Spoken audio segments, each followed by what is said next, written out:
This program features live coverage of an African safari and may include animal kills and carcasses. Viewer discretion is advised. Hello and welcome on your live safari experience. We are on search for a female leopard called Shadow, and this is Safari Live. Ready.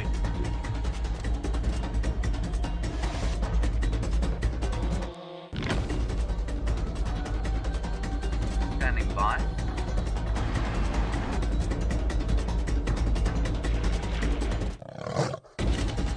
Five, 4, 3, 2, 1.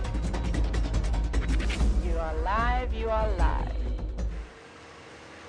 Hello and welcome on what promises to be another magical sunset safari experience. My name is Jamie, and this afternoon I have Dazzling Dave on camera with me. Brent is out and about with Brian, and Steph is on bushwalk with Jean-Ray, and of course we have the inimitable Mr. James Henry in the tent. And so we are searching for all kinds of wonderful things to show you on your Safari Live experience. Dave, where do I go from here? Just a little bit further. Okay, perfect. And Dave, of course, was here with Taylor this morning on the Sunrise Safari, where they had Shadow, the lovely female leopard, the daughter of the Queen of Juma, Karula. And she decided to pop out right on the boundary, or close to the boundary, between Arethusa and Simbombili and Juma. And I'm hoping that she decided to stay on either Arethusa or Juma, because that way we'll be able to have a chance to spend a little bit of time with her. I'm going to say this way. Our Shadow had a very full belly, and when I first got to her in the sighting this morning, and of course she was found by James' bushwalk team, so Rex and Viam this morning, she was found on foot, live on the bushwalk. Just duck through here and follow the vehicle tracks. Where could she be? Is she still here? It's been a cool afternoon this afternoon. Oh yes, what I was going to say was when I found her this morning, when I got to her this morning, she picked up a piece of meat. And she had a very full belly, and as far as we can tell, she didn't go back to a kill with Taylor, but she must have been finishing off the last remains with that full belly. Ooh.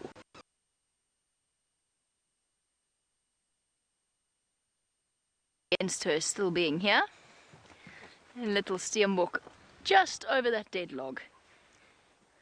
Or has the little steenbok not realized how close to danger he is running? Oops, she is running.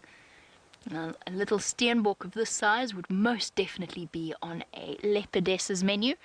The female leopards tend to target a slightly smaller prey. I'm going to go and have a good search of the guari thicket in front of us, see whether or not she's still lying up somewhere here. In the meantime, let's go over to James, who is in the tent, close to quarantine, and find out what he has to say. Good afternoon, everybody. It's wonderful to have you with us in the tent here. My name is James Henry. On camera today, Viam Dorenbrak. Hello, Viam. Oh. Viam is welcome in the tent, of course, as is Khanda Eggsy from yesterday, because we are all short and the tent is not built for the tall. There we are.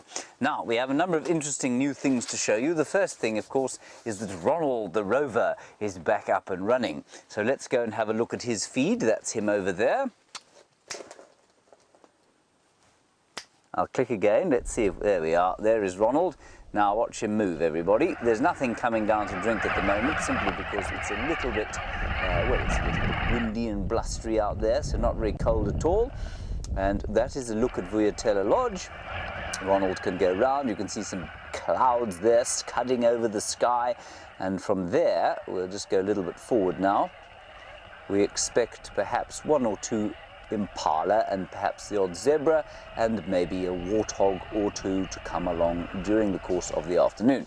Ronald is not going to do a great deal of movement if there are any animals, because they tend to be a little nervous of him when he does walk. Right, so we're going to leave him in exactly the position we have him there and see what comes. And then we're going to go to the Juma cam, and you can now see exactly where Ronald is.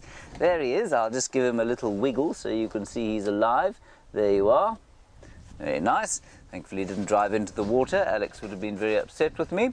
And so that's the story with Ronald the Rover. Other highlights from the tent today. A piece of elephant tooth, which we looked at on Bushwalk today. We'll put that under the microscope and see what that looks like during the course of the afternoon. Then we have a very special new friend. And his name is Kevin. Kevin the Kudu. Here he is. He's quite a magnificent fellow. He died, unfortunately, some time back, possibly eons ago. You can see most of the keratin is off of Kevin's horns. He has been thoroughly devoured by keratin-eating moths. Those are those strange sort of cocoon-like structures on his horns. And then we'll just quickly show you that the most of his face, of course, was probably eaten by the animals that caught him, and I suspect that they were lions. Lions or spotted hyena, the only animals able to catch something the size of a fully adult kudu. So this kudu was probably, look, they say you can count the age of a kudu by the turns in the horns. And what's interesting is that they say it's half a turn per year. So that's probably a year, that's 2 years, that's all the way around to, no, sorry, what am I saying?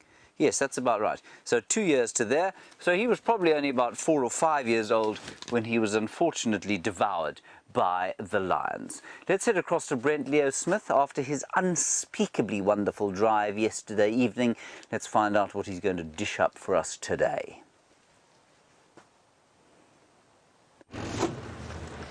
Welcome to the middle of the African bush on a live safari. My name, of course, as James just mentioned, is Brent Leo Smith, and I have my partner in crime, Brian Joubert. Oh, what is the thumb today, Brian? It's a windy thumb. It's a windy thumb, and windy it is out here in the bush. Sometimes Brian and I are known as the killer bees. Who know why we're called the killer bees? Because we are quite lucky when we see the sightings. And we like to think we make our own luck, so hopefully we'll be making lots of luck today on the Sunset Safari.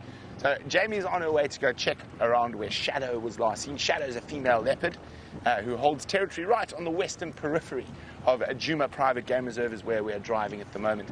So I'm just checking this road in case she came south, and I'm trying to see if her tracks cross into this area, or unfortunately, hopefully not, across our southern edge of traverse. If we have no luck, we are going to go east, and we're going to go east to a beautiful little corner of the Sabi Sands where we have traversed, called Cheetah Plains. The last time the killer bees attempted to go to Cheetah Plains, the vehicle had to come back at in low range at a very slow speed. So hopefully today will be more successful. Now, if you're wondering about where we are, what we're doing, what animals we might see, and what fantastic characters we have here on Safari Live, please ask us questions. You can do that by email, questions@wildearth.tv, or you can do it by using the hashtag SafariLive on Twitter.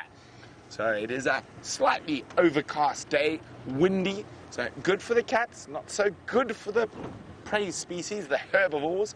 So we'll keep checking. A few of the herbivores might be a bit jumpy in this cool, windy weather.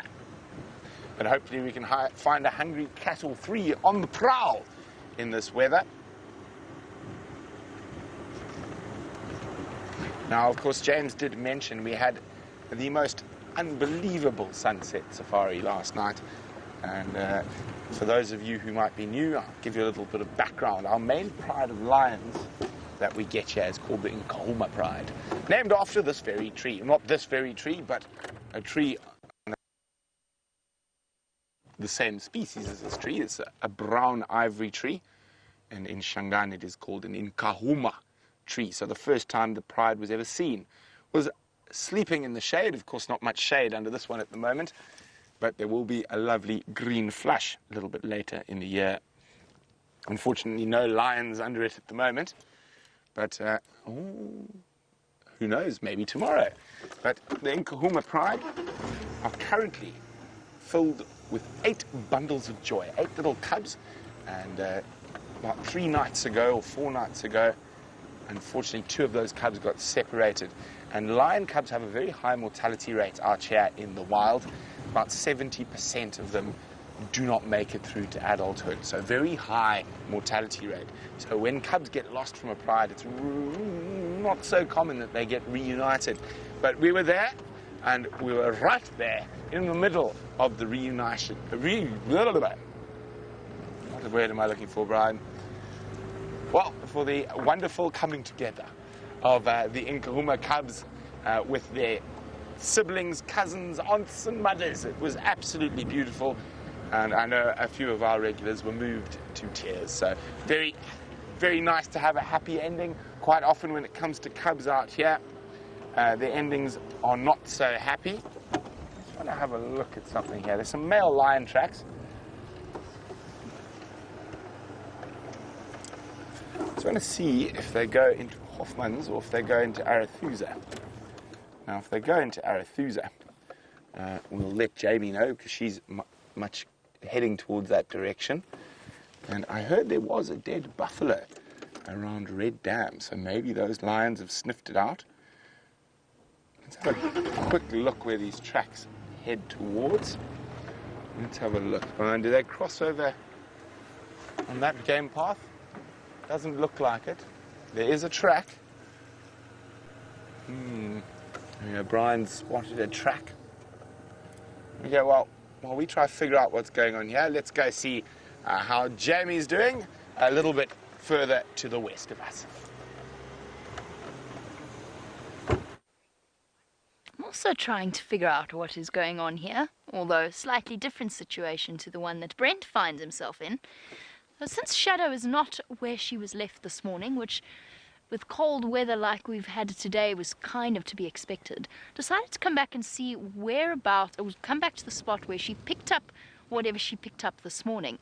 And it looked this morning on our sunrise safari like an organ of a kill, but it was very, very hard to tell, and we were in a very difficult position because our tire was rapidly deflating at a speed that was a bit concerning, and I didn't really want to be in a leopard sighting trying to change a tire. So we called Taylor in and she took over from here, and we never figured out exactly what it was that happened with Shadow. And I've come through here, I can't see anything. I've been checking that perhaps maybe there was something in the tree that she'd dropped, a kill that she'd hoisted perhaps, or did she just scavenge something, or was something scavenged from her by the hyenas that we saw, perhaps. And we don't have an answer to that mystery because there's absolutely nothing here.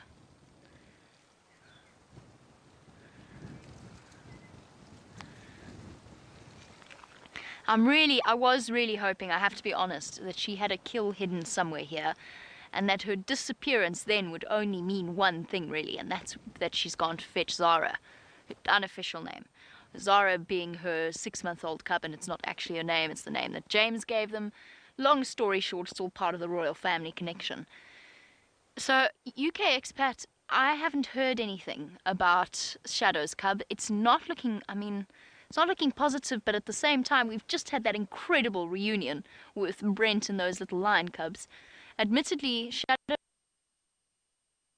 where she was mating with Tingana, and she had been mating with him a little bit before that as well, which means quite an extended period of time that she spent away from a cub that is very, very small. At 6 months old, a leopard cub is not capable of taking care of itself. They are, however, used to being left alone for extended periods of time, and she would just know to stay in the same place, to go up a tree if there was any kind of a threat. She's old enough to escape from the most dangerous things out here.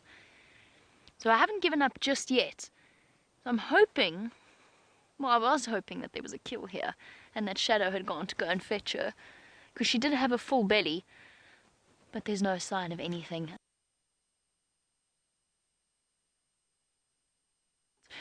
Now, while I negotiate my way out of here, let's go and find out what other amazing things James has to show you in the tent.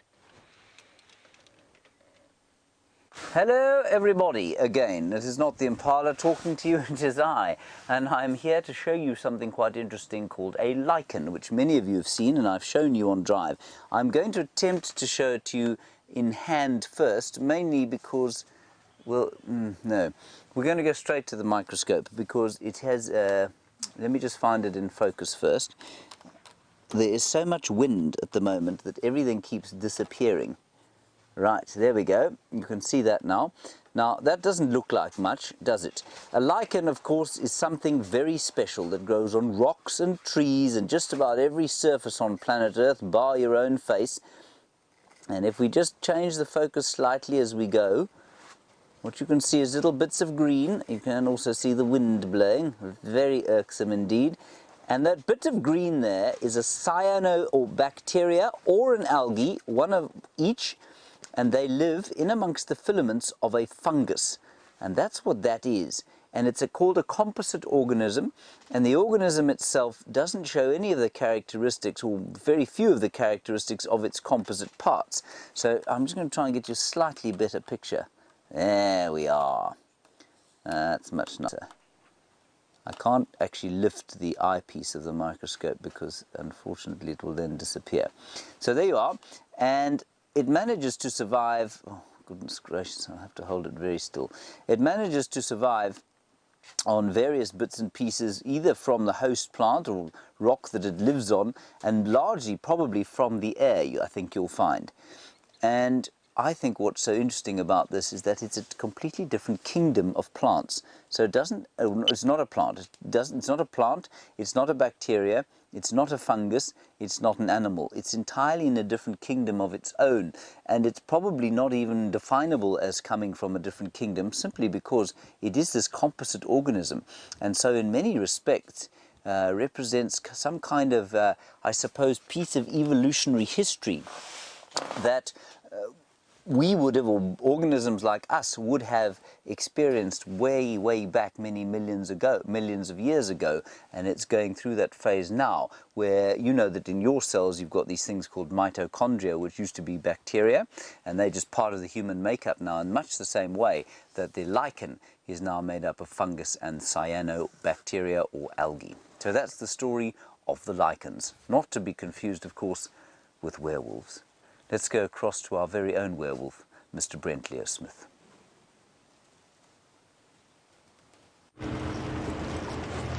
Unfortunately, those male lions look like they're headed into a property we don't have traverse over, but for every cat that leaves, a cat's got to come back. And I feel Cheetah Plains, we haven't been down there for a while. I'm very excited to go explore the windswept plains today. Who knows, maybe we'll find some windswept cheetah cruising across the open plains. Always a good spot to check on a cool day like today, this southern edge of our traverse, and there's always a chance Queen Karula, the dominant female leopard, through most of Djuma, might have crossed from the other southern section of her territory. Here we go. So, hello, hello.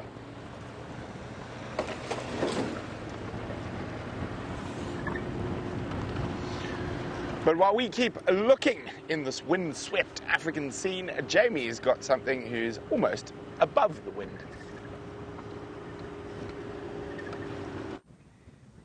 Not the spots we were looking for, but something else equally welcome.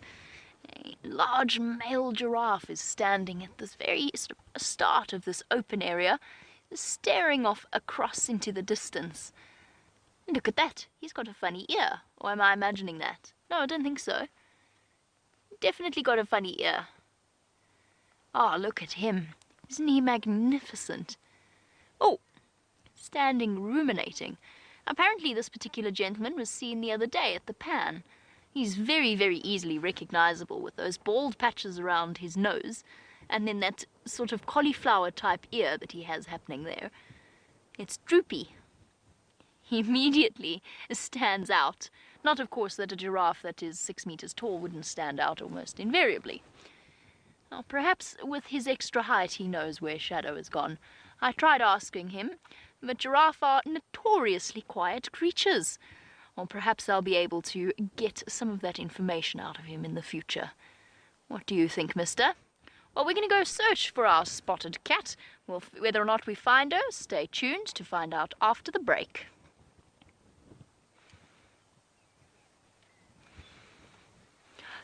Of course, we aren't actually doing any advert breaks, so in case you were wondering what that is all about, you're all watching us on the live stream where there are no breaks and there are no adverts, or at least no breaks for adverts.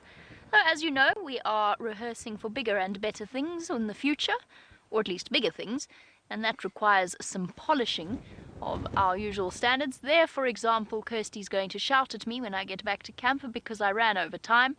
And as a result, if this were airing live to television, I would have been cut off.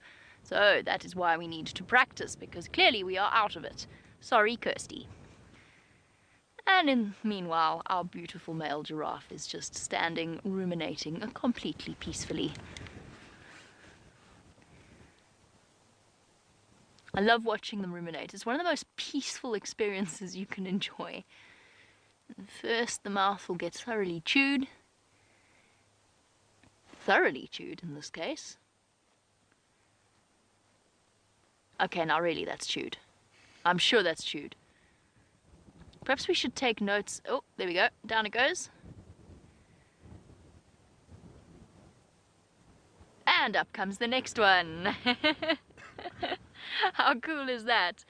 For those of you who missed what we were looking at, it's a bit subtle. Next time he swallows, have a look at his throat. As the bolus of grass, oh sorry, not grass, giraffes generally don't eat grass, they especially don't eat grass during a drought.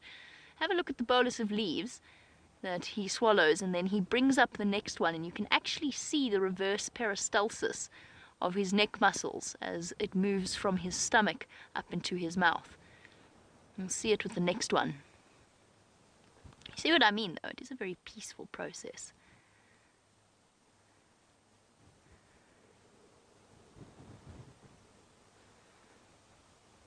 Okay. Very peaceful process, very prolonged process. Here we go. Oh, no. Not there yet, not fully chewed. This is, of course, a wonderfully effective way of digesting things, making sure that the bolus is fully masticated. Yes, masticated. There we go, down it goes. Watch, watch, watch. Watch for the bulge. There it is. Ah, and into his mouth. I swear he just winked at us as he did that. Oh, you've got to look carefully. It's amazing how rapidly it moves up as well, especially when you think of the distance it has to travel from his stomach to his mouth. Puts him into the ruminant family. So along with the antelope, those of you with very sharp eyes might have seen the impala that are behind him. They've all but disappeared, I think, at this point. Oh, here's that wind again. Brian's thumb most appropriately dressed up. So yes, it puts him into the ruminant family, along with the antelope and the buffalo. And he's a beautiful old gentleman. How do I know it's a boy? Yes, you beautiful.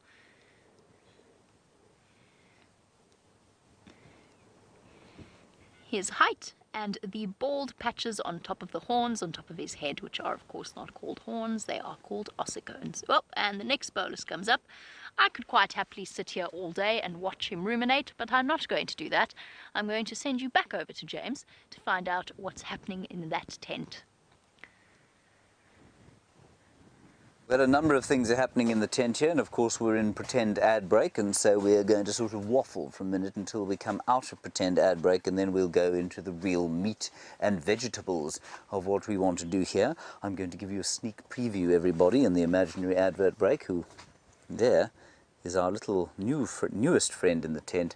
His name is Solomon the Solifuge, and I'm going to put him under the microscope shortly, and then we're going to release him. We're not going to keep him for too long. He does look like he's panting slightly. We've got 20 minutes back to TV, imaginary TV. Hold on one second, here we go. 7, 6, 5.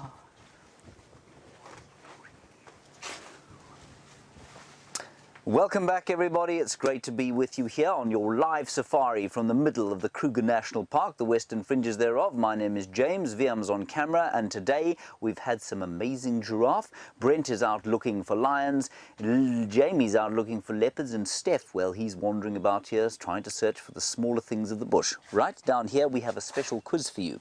Now I'm going to ask Kirsten in the final control to go to the microscope feed. To the mic, there we go. Right, everybody, there we are. What do you think that is? Your quiz is, what is this stuff? Let me just change the focus slightly so that you can get a good look. It's got some sort of silky things on the back end there. That's a bit of a clue. It looks a little bit like a sort of nice chicken wings you might get at a burger joint, perhaps. A Portuguese burger joint. You might get chicken wings that are with this colour. These are not chicken wings, they're under the microscope, so bear in mind they're very small. Please let us know what you think they are. Live, like I said, hashtag SafariLive or questions at wildearth.t, and the great reveal will take place in precisely, well, possibly when I next do a segment. So that is the competition for today. Now I'm going to move these out of under the microscope. Kirsten, I don't want to make everybody seasick. Right, there we are. Now, let me try and move them away. Don't look, everyone. Don't look. Shut your eyes.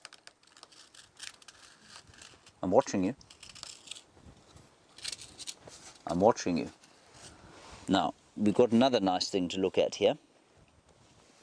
And that is a feather. I believe this to be the feather, everyone, of the fiery-necked nightjar. If not the fiery-necked nightjar, a nightjar of some description, but because we've just come out of the winter time, it's the only nightjar species that's been here during the course of the winter, so unless it's been here from last summer, that is what it is, a fiery-necked nightjar. Let's have a look at it under the microscope. Let me just adjust it, try and find a picture. Oh, look at that. There we are. Look at that, everybody. Now, what I want you to take a special note of is the fact that the left-hand side of each filament, I can't point this out because my fingers are too fat, but you can see the filaments. They're the sort of browny, coppery, thin, very obviously solid pieces there, the stripes. On the left-hand side of those, there's a slightly blue line, and on the right-hand side of those, there's a slightly sort of goldish line. Now, this is interesting, especially if we can manage to find a green pigeon's feather in exactly the same way as one side here is blue and the other side is sort of silver. On a green pigeon, which is not green at all, one side is blue and the other side is yellow, which of course gives the green pigeon its look. And that is how many of the birds achieve any kind of coloration. From this tiny little bird, let us go back to Brent Leo Smith, who has got something, well, without feathers.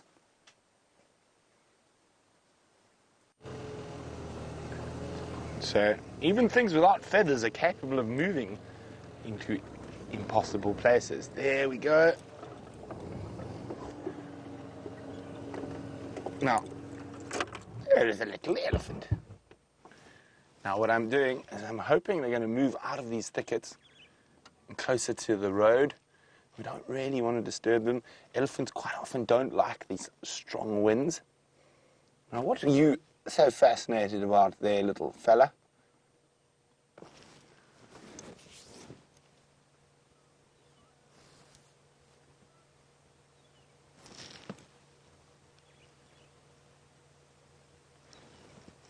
Here we go. Come on, come out to play.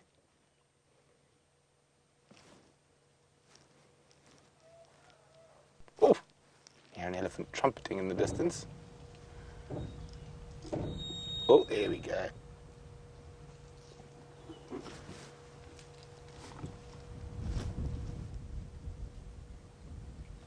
Now, this area is home to about 16,000 elephants, the whole unfenced 8.5 million acres of the greater Kruger National Park. I'd estimate the Sabi Sands probably has around 1,000 elephants in the northern sections here. We probably fluctuate maybe even more than 1,000 this year with the drought. I'd say we probably fluctuate in the north up here between 500 and 700 elephants. Very difficult to ascertain, as a lot of the elephants will move in and out of the areas, especially along the Kruger boundary.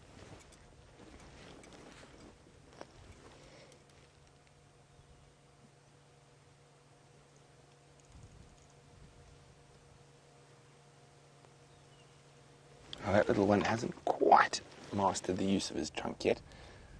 So little Ellies, for the first months of their life, spend a lot of time probably quite frustrated trying to get the muscles of their trunk to do what they want it to do, that they can see the adults doing.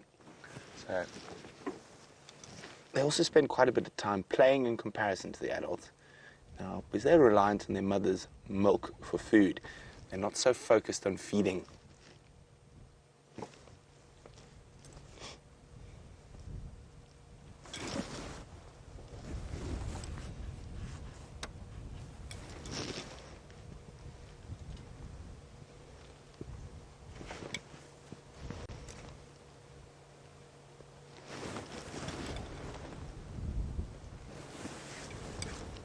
Oh, there we go. There's some more elephants appearing out of the river system in front of us.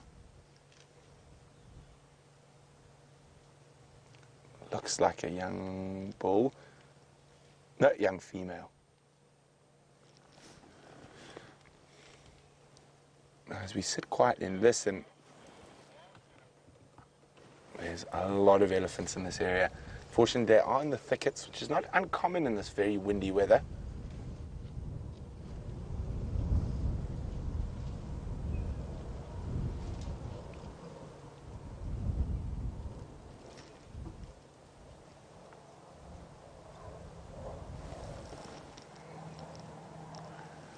Let's just move a bit, see if we can find a spot where we can get a better view. Now, ex-Ranger would like to know, what animal do I think I would lose to in a staring competition? Well, of course, none of them. I'll stare them all down. I've never really thought about it, I'm afraid. What do you think, Brian? Buffalo. A buffalo, yes. There we go. You would lose a stare down with the buffalo. The buffalo bull, as he looks down his nose at you. Just hoping we'll get a gap to see some of those ellies, but they're really in these thickets at the moment.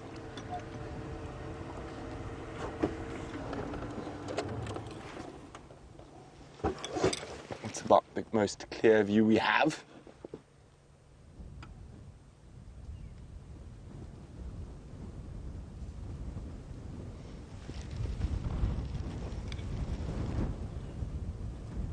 Strong winds. But there we go, you can see an adult who's mastered the art of the trunk and now able to perform such an incredible array of movement with those trunks. Over 100,000 muscles in an elephant's trunk. Muscles and tendons, depending on what you consider. Oh, there we go. Some more about to appear.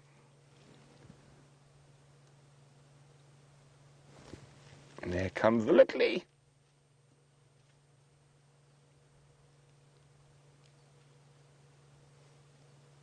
Sticking close to Mom.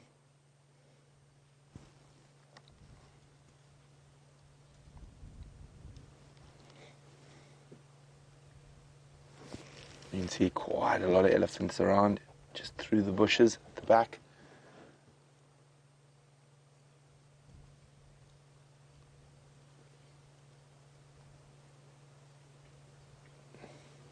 So Ellie's going to move off into the thickets now. I'm going to try see if here we go. Oh, look at you, managing to pick up a blade of grass, getting the hang of that old trunk thing.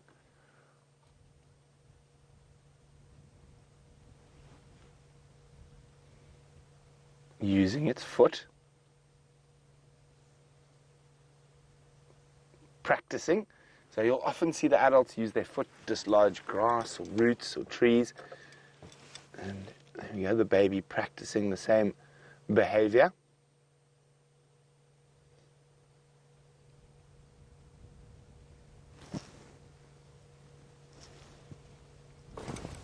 into the thickets they go. Let's move a little bit further down. Hopefully they're going to pop out into a nice open area. Elephant herd, this herd looks quite relaxed. They're definitely aware we're here. They're quite far away from us, but they're not showing any signs of being upset with our presence.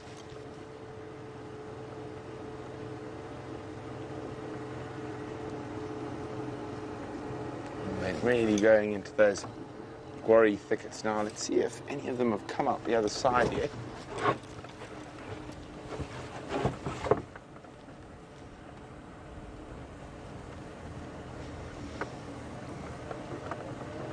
Okay, well, we stand by here, and I'm hoping that these ellies are going to come through the thickets into these open areas to the west of us.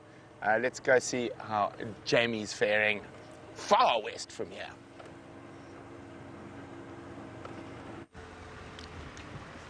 Trundling along the far western boundary of Djuma, I hear that you've been chatting about an animal that you would win a staring contest with, or that would win a staring contest against you. And I have to tell you that the creature that we were just with, that we've just left, would, for me, undoubtedly be the winner of all staring competitions. Nothing can stare at you like a giraffe can stare at you.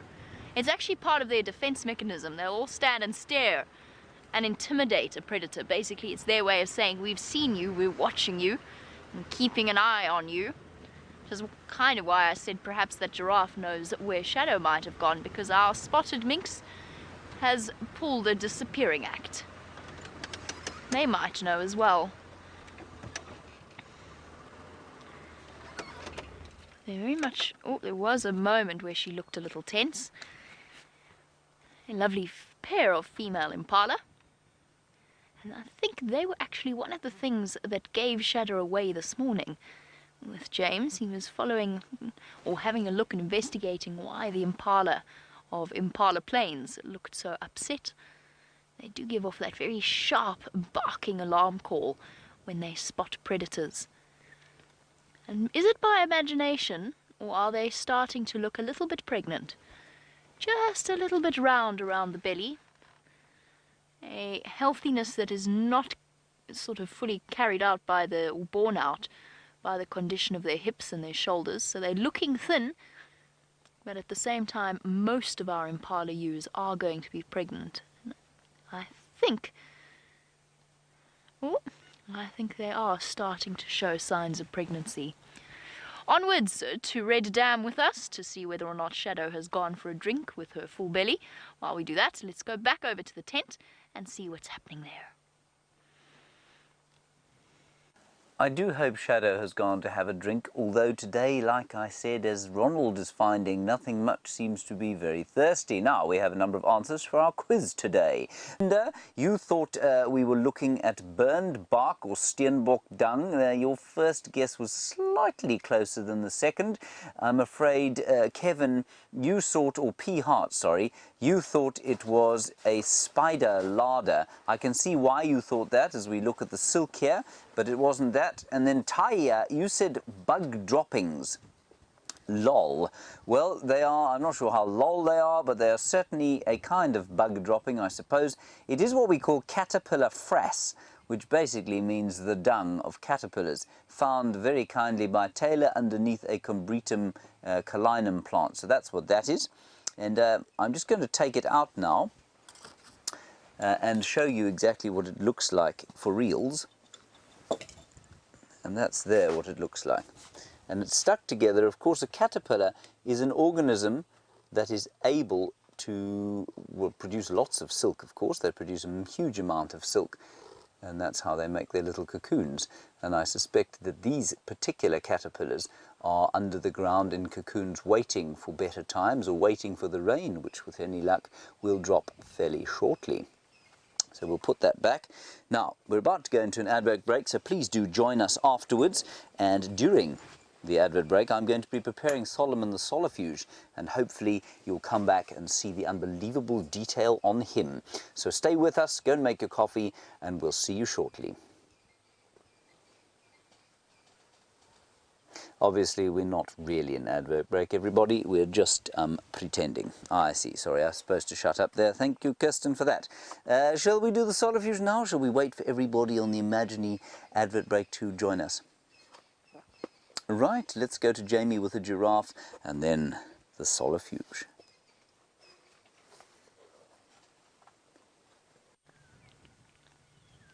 We're just going to roll backwards a little bit because our giraffe has beaten us across the western boundary and has already made it to Arethusa and is currently munching happily away on a brand new green leaves. And before we reposition, just have a look at those beautiful green leaves at the top there, Dave. That is a happy sign. Look at that. Not only are they flowering, but fresh signs of spring. A little bit of greenery to sustain our poor animals during this incredibly long drought. Oh no. Oh dearie me, we're going to have to move. Sorry everybody. Hold on one moment. Some guests appear to be arriving. Oh, we'll be right back with our giraffe in one moment. Oh, oh. There we go. Definitely could have done that smoother. I think they might be lost. Hello? Cocoa bush. Cocoa bush. Hold on one moment, I'm just going to check. I think they're very lost. The station's, are there any lodges called Cocoa Bush around here or something similar? And we've got 2 lost guests. I've never heard of this lodge.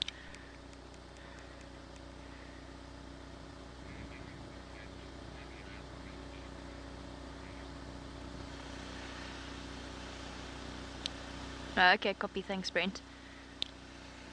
Did you ask at the gate?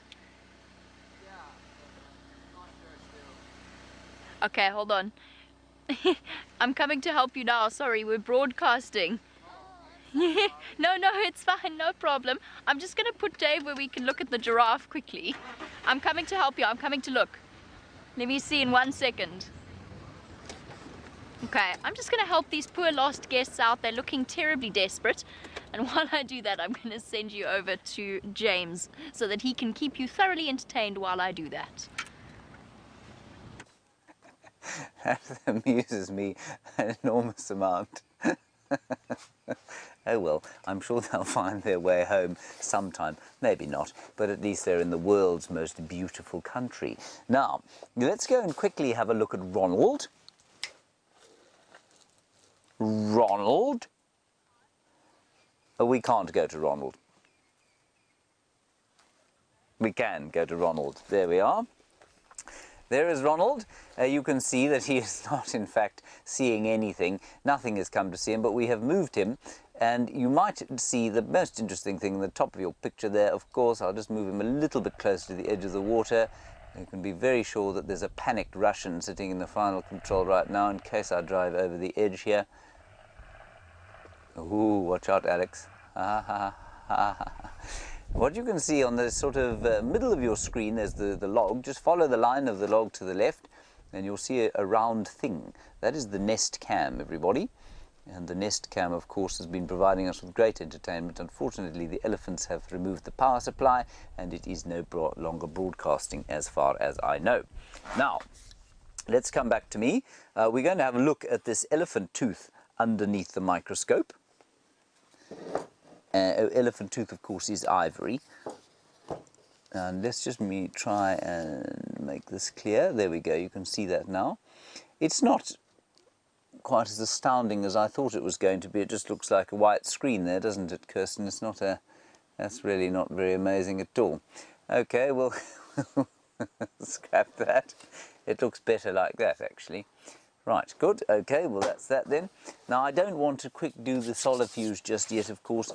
We need to wait for the TV to come back. We have a minute left, so what I will show you in the interim is another feather, again found by the very kind Taylor McCurdy, and it is a guinea fowl feather.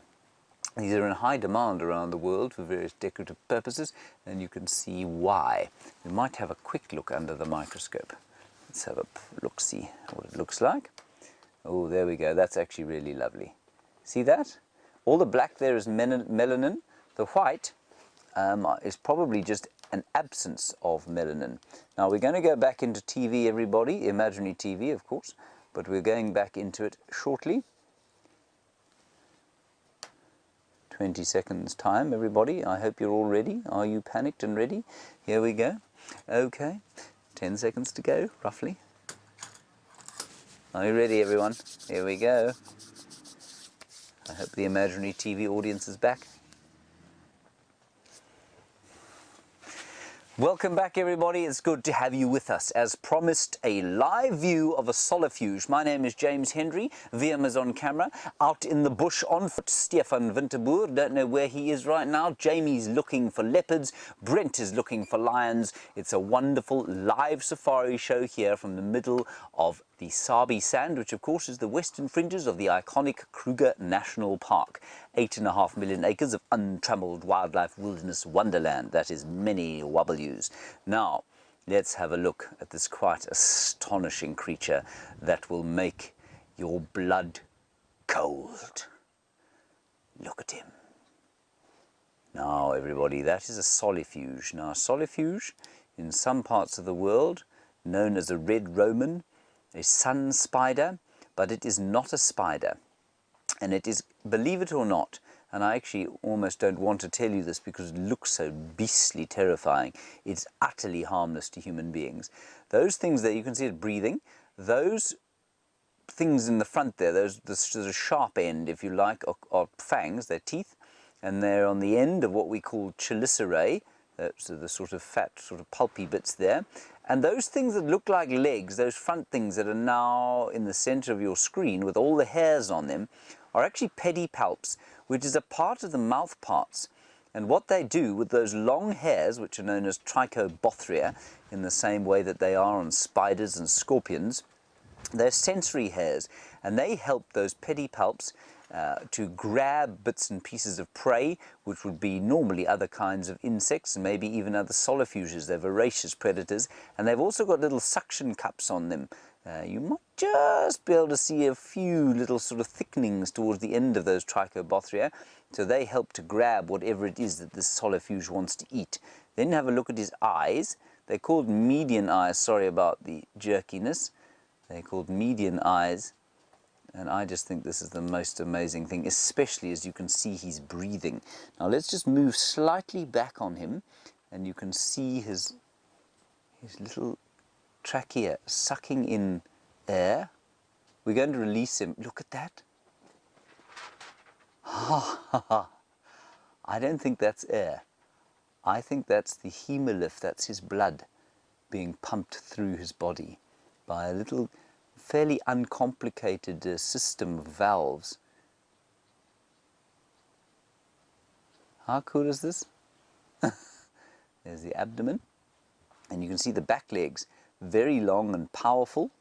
They're the ones that do most of the running, of course, and they get slightly shorter and shorter towards the front.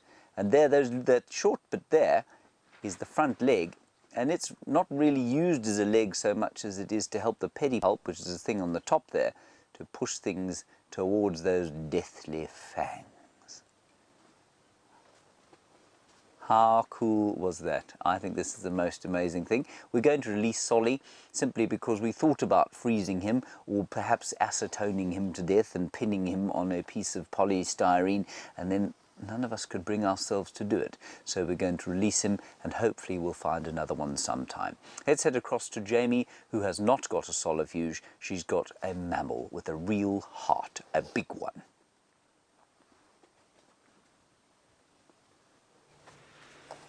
A massive heart for pumping blood right You may now up release against Solomon. gravity to the How cool was that? top That was of a amazing. giraffe's head. So that whole And just look at this, we have got the most fabulous view.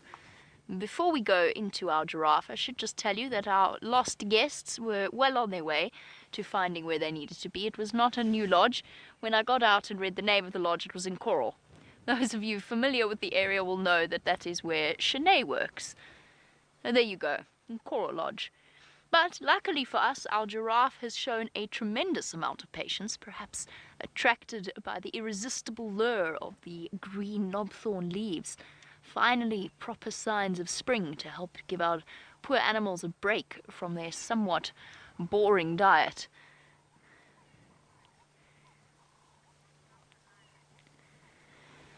Lynn in Florida, you want to know which has longer eyelashes.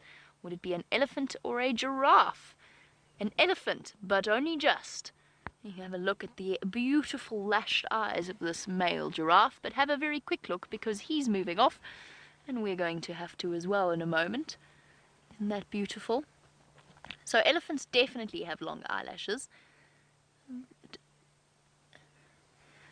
This particular giraffe actually does seem to have relatively short eyelashes. That's a very good point. Typically giraffes' eyelashes look a little bit longer. He seemed to be quite thick, but quite short. There's that floppy ear that lifts up every now and again. Oh, he is beautiful. Slowly wandering off to the west. Bye-bye, Mr. Floppy Ear. Okay, we do have to move now, because can you believe it, we're in the way once again. I just can't seem to pick the right spot at the moment. The reason I have to keep moving is because we are on the main road from the gate to all of the lodges, as indicated by our poor lost guests. Okie dokie, off you pop.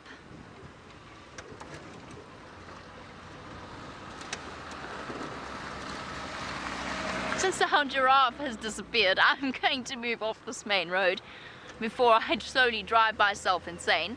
Let's find out what Brent is up to and where he is on Juma.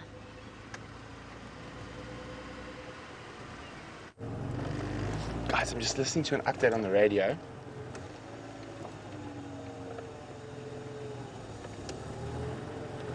Okay. Okay. So here we go. Karula and both cubs have been found. They do have a kill, but unfortunately it is to the south of us. The animals that are around do that by using the hashtag SafariLIVE on Twitter. So those elephants unfortunately moved further into the thickets. Brian and I waited patiently, but unfortunately we lost all sight of them completely. So we're going to keep heading now towards the east. And hopefully we can find some cats down that side of the world.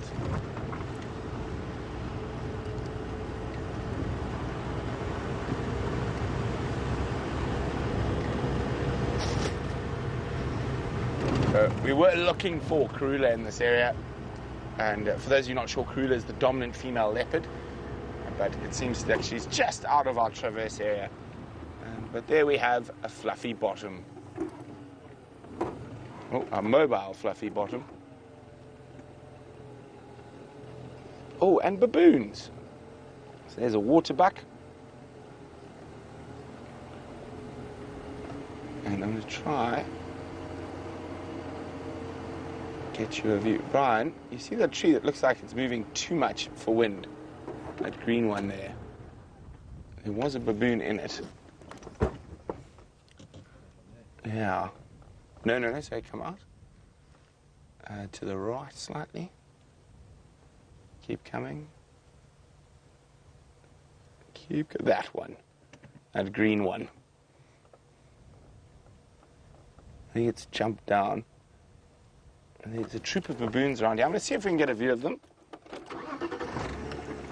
The Chakma baboon. Quite an impressive primate. Now, a Chakma baboon, a big male Chakma baboon, is sometimes known as a dog baboon. There he is. Oh, there's some nyala, baboons and nyala, all sorts there.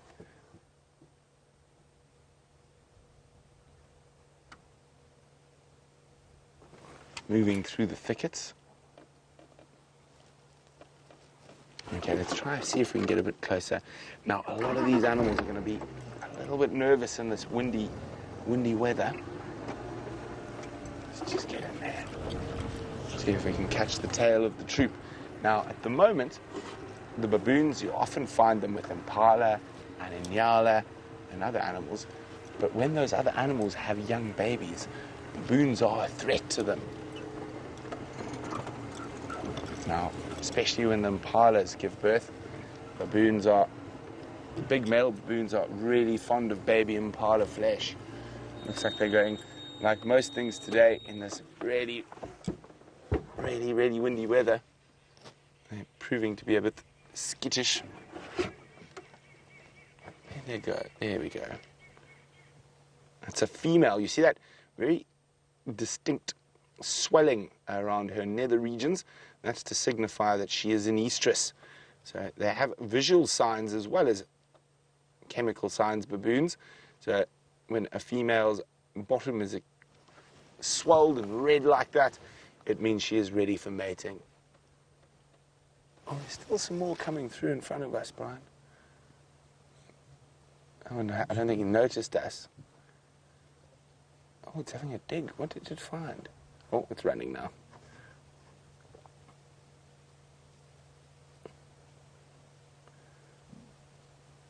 Looks like a young female, that one.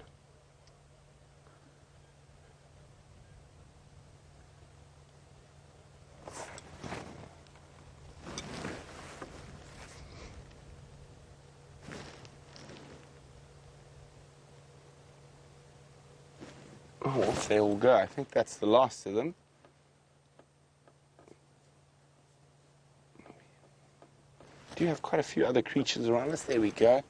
Female Inyala chewing the cud. Now, this is a little bit of a fun game. So we're not going to move. And from this one spot, we've got an Inyala, an impala. We've seen a baboon. You can see the impala just off to the left of the Inyala.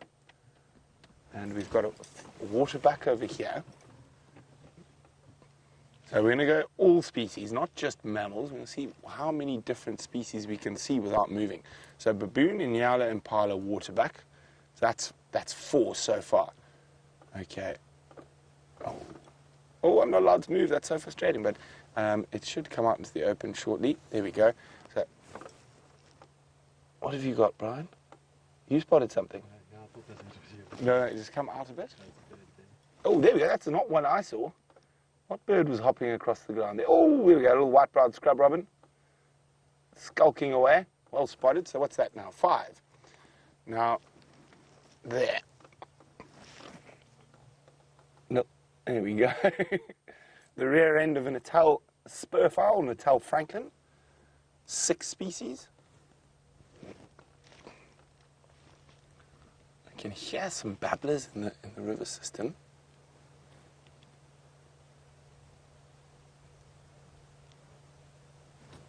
There we go. See, look carefully what else. If you just keep still and look, oh, aren't they just too pretty? Here we go, the Natal spurfowl, gracing us with a nice view. There's another in the background, also foraging about.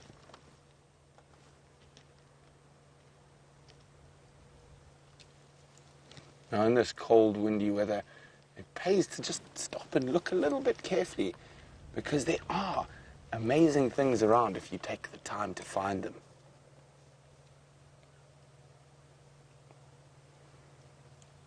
So one of our ground nesting bird species, they've got very developed paws on their feet that they use to dig in the soil. They will eat grass seeds, but will also feed off quite a few different insect species. There we go, just giving a little fluff. We're just taking our time to listen carefully. So not only are you going to find things with your eyes, you're going to find them with your ears, and even sometimes with your sense of smell. But the franklins are giving us a nice little show at the moment.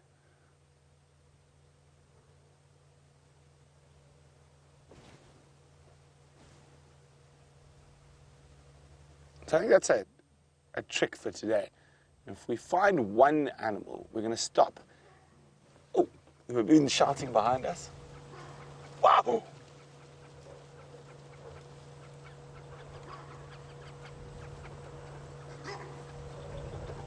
Oh, Brian, come. Behind us. He's climbed up onto a tree there. And he's not shouting an alarm call. He's shouting at the rest of the troop. Have you got him there?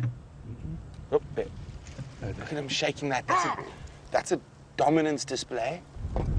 Watch now. If he does it again, no, that's one of the big males. and he was jumping up and down and shaking the tree, trying to be very impressive. There we go. Whoa! I don't think he's alarm calling at a leopard or a lion. He's shouting at the members of the troop. He might do the shaking of the tree again. Now, that could be because some of the troop members are not listening, and he wants to go that way.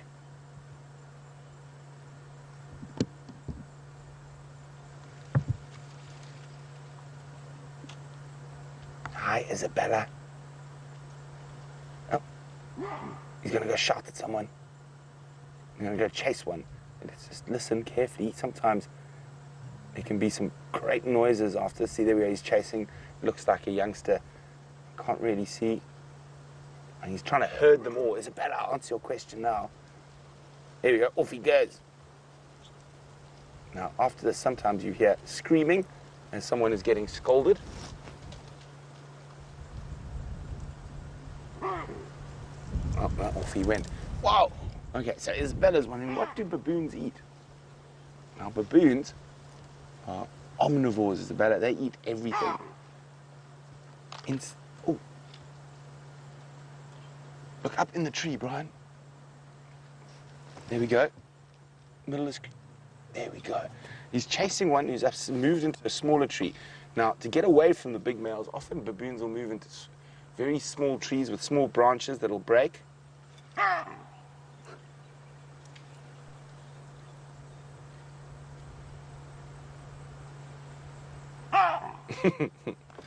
Just making sure he's well known.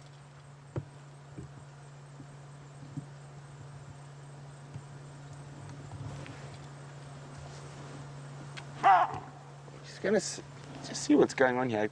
Baboons are often fascinating creatures to watch because they are quite busy.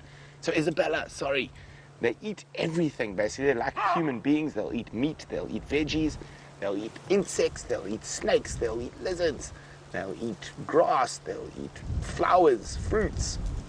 Very varied diet. And then you can see how windy it is today.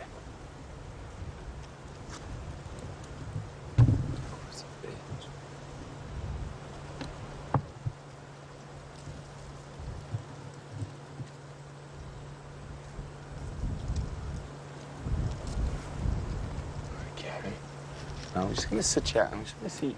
We might move a little bit to try to get a bit closer, but with this wind, they might be quite unrelaxed. So while we've got a view of him up in the tree, it's quite nice to just sit and watch, listen to him shout. I wonder what he's saying, Brian. Come here! You! Yes, you! Naughty!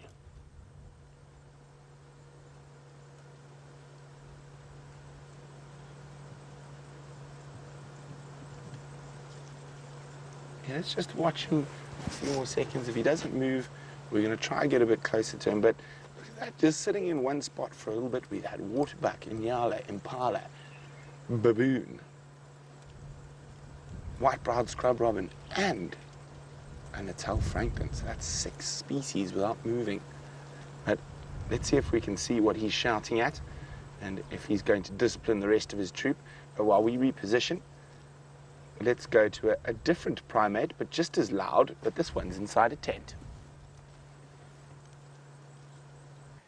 That, of course, is the pot calling the kettle black. Now, we are moving in towards the tent here, Djuma Private Game Reserve, and you saw where we are, in the tent on Djuma.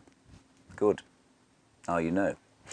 Now, I have something interesting to show you. It is, of course, nearly 5 o'clock. Is it nearly 5 o'clock? No, probably not quite. It's 4 o'clock. But, of course, it's nearly tea time. And tea time could be any time between sort of 4 and 5 o'clock. And what one has with tea is cake. And on top of the cake, you put icing. Look at this delicious icing we've got here. Doesn't it look nice? When I tell you what this is, the sort of beautiful honey-coloured icing with chocolate chips in it, you won't think it's very delicious once I have shown you what this is. Okay, let's have a look at it. Kirsten, the great reveal. It is snake dung, everybody. Dung of a snake or a bird. It's very difficult to tell. It could be a bird, but it looks a bit large, so we think it's a snake. Any reptile or bird, remember, produces dung like this. Let me lift it up for you a bit, Viam. And the brown bits are fecal matter, and the white bits are the urine. And that urine turns that white color because of the uric acid crystals that are in it. And that's the delicious icing that we were looking at earlier. Isn't that cool? I mean, well, not to eat, obviously. You don't really want to have that for tea, but I think it's still quite cool to look at. And birds and reptiles I nearly said give birth, defecate all of that out together because they only have one opening. So the urethra and the anus all open out at the cloaca, and it comes out together, and that's why it's always mixed together, birds and reptiles. Now, the other thing we have here is a fairly unidentified piece of dung, and I'm going to ask you, I can tell you what I think it is. Viam and I think that this is porcupine, and it was discovered again by our head fossicker-in-chief, Taylor McCready, and she's sitting outside looking wondrously on at this piece of dung that she's managed to find. Now let's have a closer look under the microscope, and what we can find is that it is entirely born of plant material. There you are. And if you look carefully in the middle of the screen, there are sort of some chips there that look like they've been very sort of cleanly cut, if you like, cleanly taken off the plant that they were eaten from, and that would be indicative absolutely of a rodent. And we know that a porcupine, of course, is a rodent, Africa's largest rodent, and they all, there's the wind. All rodents, of course, have those enormous teeth that defines them, and they are able to cut clean through things like the bark and wood that is eating here. Now, we have a great privilege, of course. It's so lovely to work with the man, and he's now finally managed to get himself together. He's probably had his tea already. He's out on foot. Let's go and find out from Steph what he's going to find you. Thank you very much, James. Yes, indeed, we got ourselves out, and there's some new cables, freshly tin-foiled and insulation wrapped, and we are finally with you. For those of you watching for the first time, or one of the few times, I'm Stefan Winterboer, and today on camera we have Jean-Dre. Here we go. And why I'm sitting next to this particular termite mound is because there's a family of dwarf mongoose that have just disappeared in here. They're very fresh dung lying here on the floor. Tells us that they were just here, and I can hear members of the clan calling to the rest of their family, basically. I don't think there's any of them in here at the moment. They were just sunbathing. But mongoose, basically mongoose feces on the side of a termite mound can help you if you're lost in the bush. Generally, in this part of the world, south of the Tropic of Capricorn, the sun is almost always in the northern part of the sky, and it makes an arc east to west, but north. And so that side of these termite mounds is always a bit warmer. And because it's a bit warmer, the mongoose like to sunbathe on it. And just so that I can show you exactly what I'm talking about, this direction here is north. And look at all their poop. And on the other side of the termite mound, directly around, let's just get my arrows right, is south. And as you see, blissfully clear of any feces of any of these mongoose. So they can help you in the bush if you are lost and you know where you came from, or at least where you're going to. You can find your way by looking at a collection of these different termite mounds and seeing north from south. All right. Oh, we've got some other type of bird of prey. Let's go and have a look at what it is. The vulture. Not a bird of prey at all, but a carrion feeder. Hang on, there's another one there as well. Also a vulture.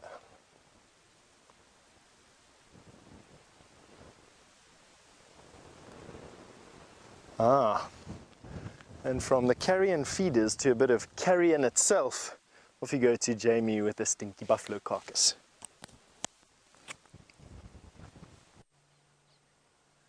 Stinky is an understatement. Oh my goodness. Oh gosh, sensitive viewers, please don't look. It's a dead buffalo. and nothing's feeding on it just yet, so we're not going to linger. I think we can leave it there. Goodness gracious. My eyes are watering, and I can taste it. How are you feeling there, Dave? Awful. Great, let's go. Oh, it's such a windy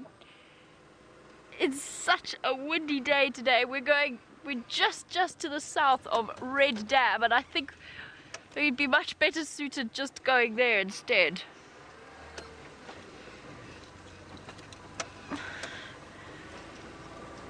Oh, so there you go. Oh, that's where we are. No, that really is pungent. Holy moly. Right, so there's a dead buffalo there, in case you hadn't got that from our retching souls. We don't know what's killed it. It's one that was missing a tail, apparently, and it's going to be a fascinating sighting when something finds it.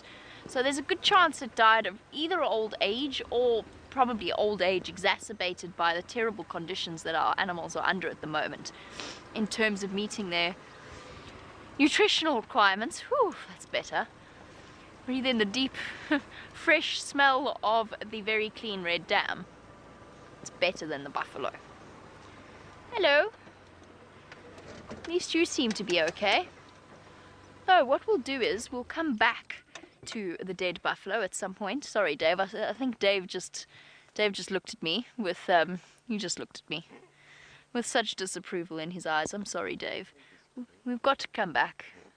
We've got to come back at some point, because there's going to be hyenas and vultures and all kinds of wonderful things. I actually had a thought that was what attracted the vultures to this area this morning. Anyway, on to different and happier subjects, and a very, very much alive buffalo. No, that's not a buffalo. Goodness gracious, Jamie, that's a hippopotamus. I think I should go back to guiding school. That is a hippopotamus, not a buffalo. I've got buffalo on the brain, and in the sinuses, and in the back of my throat. Our hippopotamus is still here at Red Dam, looking okay, and in fact looking very sleepy, casually nodding off.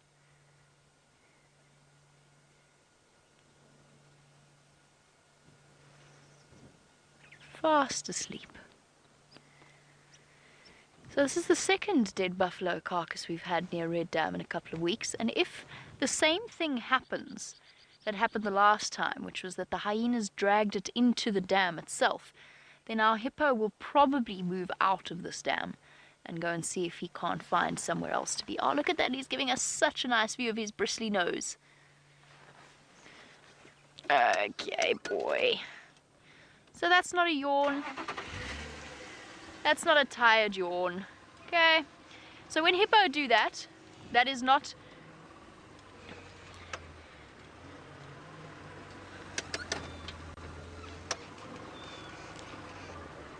Shame, boy. Okay. So when hippo do that, I'm not leaving because I'm scared of him. I'm leaving because he's upset. He's under stress. When hippo yawn, it's because it's displacement behavior. They're trying to tell you that they're not happy. And he's just given me that sign, so why would I sit and stay and make him unhappy some more? It's not really fair. So it's not that he's tired. It's not like a human yawn or needing oxygen. It's that he wants us to go away, and it's to show their tusks. So it gave us an awesome view of their enormous mouths, but it's just not appropriate for us to stay if he doesn't want us there. And I really feel desperately sorry for the hippo at the moment. I don't like stressing them out at all. Our pretty nightmare, you've heard, of course, about the Kruger National Park shutting down a couple of their water holes along the western boundary and a few other places during the drought, and you wanted to know whether Djuma will be doing the same. Not as far as I know. No, I imagine not, for the future of the drought. So a lot of the reasons that has been done is because man-made water holes have in their own way created a lot of the problems that we're experiencing at the moment, which is the fact that it brings in animals that might not otherwise be here, like hippopotamus. And that's one of the reasons.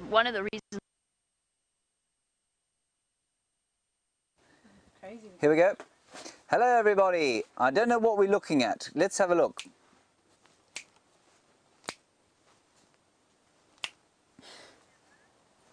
There we go. Sorry everyone, that's called tossing your mate under the bus. Oh no, now I've lost it. Hang on, the wind has blown. It's a guarri bush. Come back to me, Kirst, and I'll just try and get it back up live. Sorry about this, everybody. It's a guarri bush with a magnificent little array of flowers. But in the flowers, which are 2 millimeters across, there are these astounding insects living. Hang on one sec. I'll just find it on the screen. There we are. Check this out. Isn't that incredible? Those flowers, everyone, are maybe 2 millimeters across. They are minute. And there is one of the insects that's living in there, so it's probably 1 millimeter long. All right, there isn't an imperial measure for something that small. There's something even smaller there. Look at the feelers. In the middle of the flower, you can see the feelers sticking out of another insect that's feeding inside the flower. I think this is just amazing. And the reason I picked this was not because I thought it would be interesting to look at, because I tell you what, when I whip this thing out from under the microscope, which I'm not going to do just yet, you'll be astounded at how completely kind of unremarkable it is. But I just think this is incredible, and it smells beautiful. That's why I picked it. That's what my story was. There, that's now perfectly in focus. Look at that thing eating there. It's the same thing, I think, as the first long black insect we saw. You can see one now moving just over there. There we are. Look at that. Going into an unopened, no, I think that's a flower that's already turned into a young fruit, which will eventually produce a nice guarri fruit. I think this is just amazing. Let's go back to the open flower, if my coordination will allow for it. There we are. And nothing else in that one. Let's move across slightly. There we are. How cool is this? And look at the, just even if the bottom right hand side of your screen, you can see a flower, and underneath the flower the stalk, and on the stalk a whole lot of little things growing, quite possibly not parts of the plant. There's another insect coming there, bottom right hand side. Look, it's a green one this time. These things are microscopic, everybody. It's a whole little ecosystem living on this branch.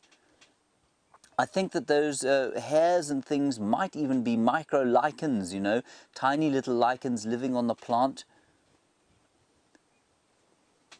Look at this. What a world of discovery we live in, you know. And when we walked out, before we did these rehearsals, of course, we know that we're going to be rehearsing, especially for a long TV session in January. That's what these rehearsals are about. And we thought this was going to be impossible because we didn't think there was anything out here. You've seen how dry it is. There's not much in the way of flowers. There are almost no insects and things. And we thought we're never going to be able to do this from the tent because there'll be nothing to show. Well, we were wrong. There are the flowers. Look how tiny they are. I'll just put them next to my baby finger. That's how tiny the flowers are. And inside those flowers are all those insects, that incredible array of life living on this one stalk of one guarri bush in 8.5 million acres of wilderness. Magnificent. Set across to Steph, who has got a leaf to show you.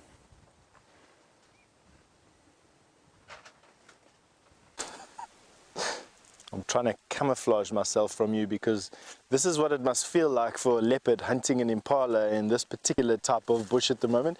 There is nothing to hide behind at the moment. It is just little bits and pieces of stick and branch and nothingness. But come and have a look here. I just want to show you here. This is a tree that's been horned by a buffalo.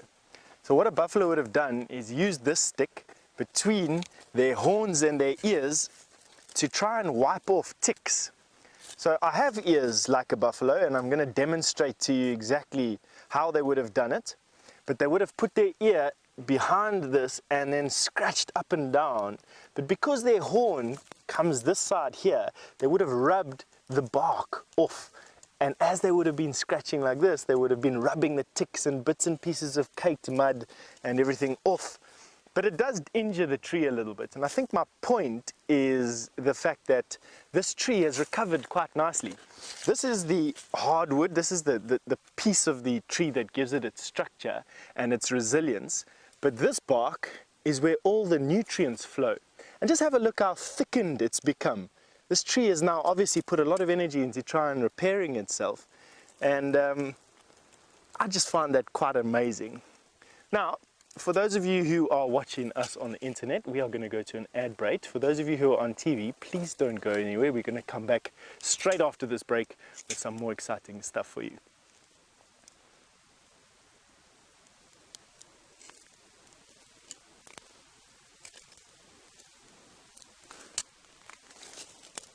All right, now for those of you who are on the internet with us, come and have a look here. This is also something quite exciting. I quite enjoy these bushes, you know. I actually find out, I think they're personally one of the bigger trees that we have here, but they never ever get bigger than this. This is a, now I've forgotten it, round leaf bloodwood, Pterocarpus rotundifolia. But just have a look at, this is the actual tree. I mean, that's quite a big tree. It's quite a sizable tree there, at least 2 hands across. But because elephants never allow it to get bigger than it is just made up of these sticks. And what elephants do is they come up to a stick like this, they grab it with their trunk, and then they kick. And as you can see with my foot, you see what's happening to the dust and the sand? And as they move around this particular tree, coppicing it, that's what it's called, they build this dish-shaped, circular, basically, hole.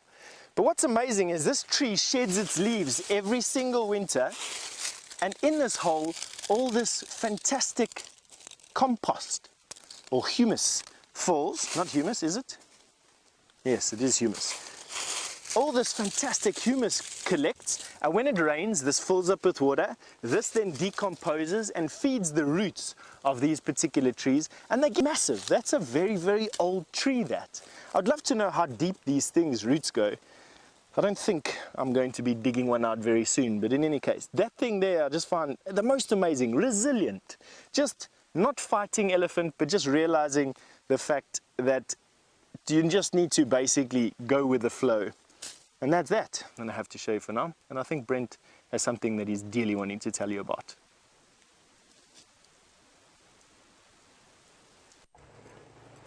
Here we go. A pair of Wahlberg's eagles. They're not looking very chuffed with this weather as well.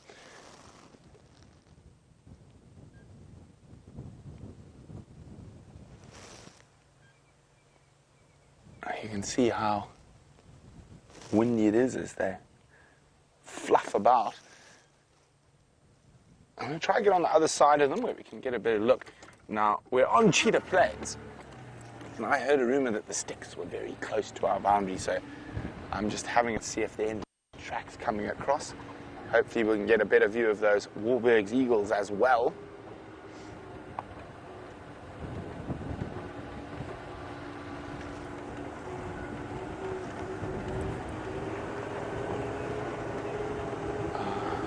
They do have a nest there. Now, Wahlberg's eagle will use the same nest, or generally the same tree that the nest's in, year after year.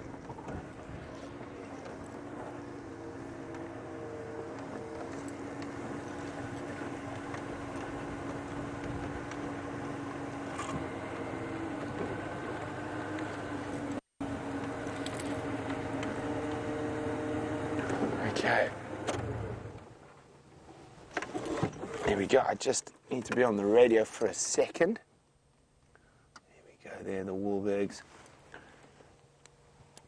Peter, how long do you think they crossed till they crossed the CP?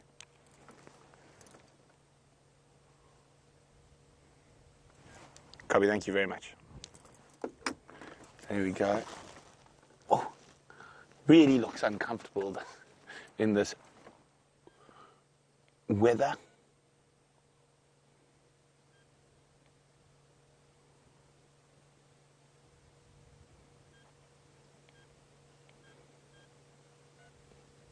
There's some buffalo weaver nests around them.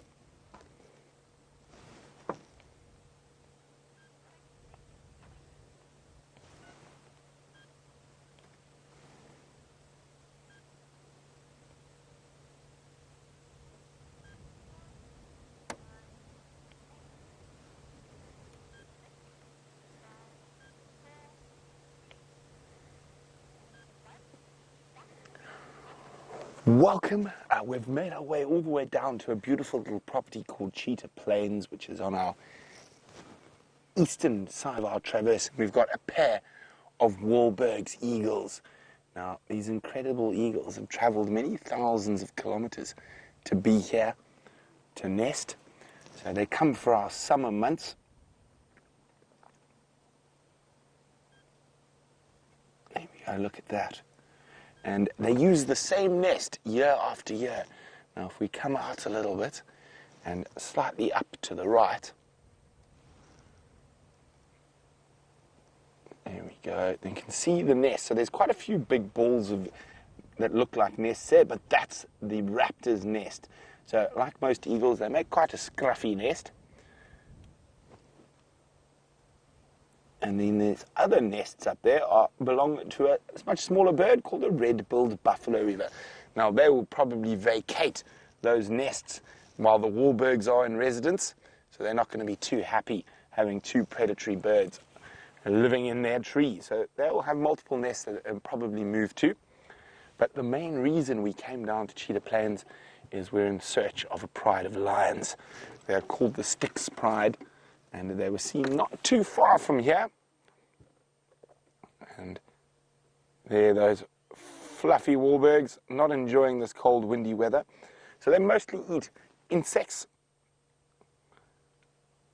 and of course little rodents, lizards, anything they might be able to get their talons on. We're going to leave the Wahlbergs to be buffeted by the wind, and we're going to continue on our adventure. Hopefully we're going to have some feline luck with those lions a little bit later. Remember, this is live, and you are able to ask us questions about what we're doing by using the hashtag SafariLIVE on Twitter.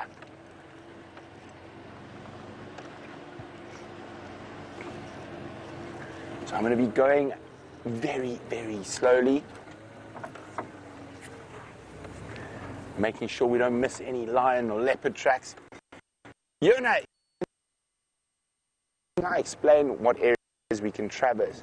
Well, the Sabi Sands is 60,000 hectares, about 120,000 acres more or less, and it is made up of individually owned properties. So we have traverse agreements with 3 of those properties, so we can traverse Djuma, Arethusa and Cheetah Plains.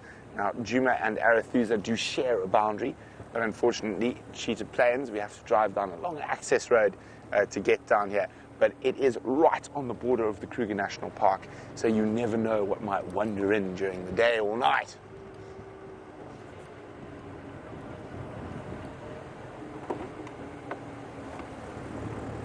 Now, this area is home to a female leopard who Jamie saw for the first time not so long ago. And I think, as far as I know, Jamie is the only one of us to see it so far, and it is Tundi's unnamed cub. But there we go, I've just spotted my favorite antelope. It's a little female bushbuck.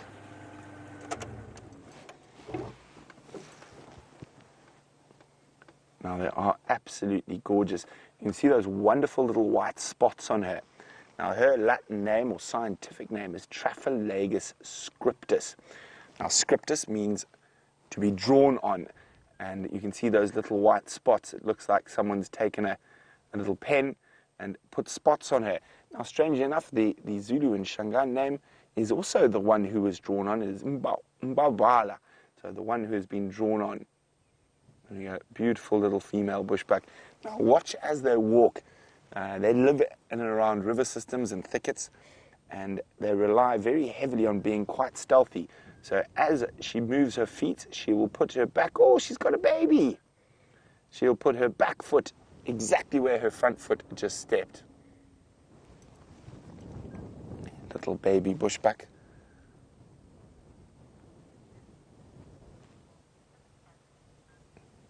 Now, as those bushbucks disappear into the thickets and we continue to search for lions, let's go back to James, who sounds like he's got a 6-legged creature to show you. I have what we call here the most recalcitrant beetle in the world, everybody. I cannot make it sit still. It's a really quite attractive fellow. He's tiny though, he's actually only viewable through the microscope. Let me just try and get a quick picture of him. Now, come now. Just behave, or we are going to be forced to acetone you.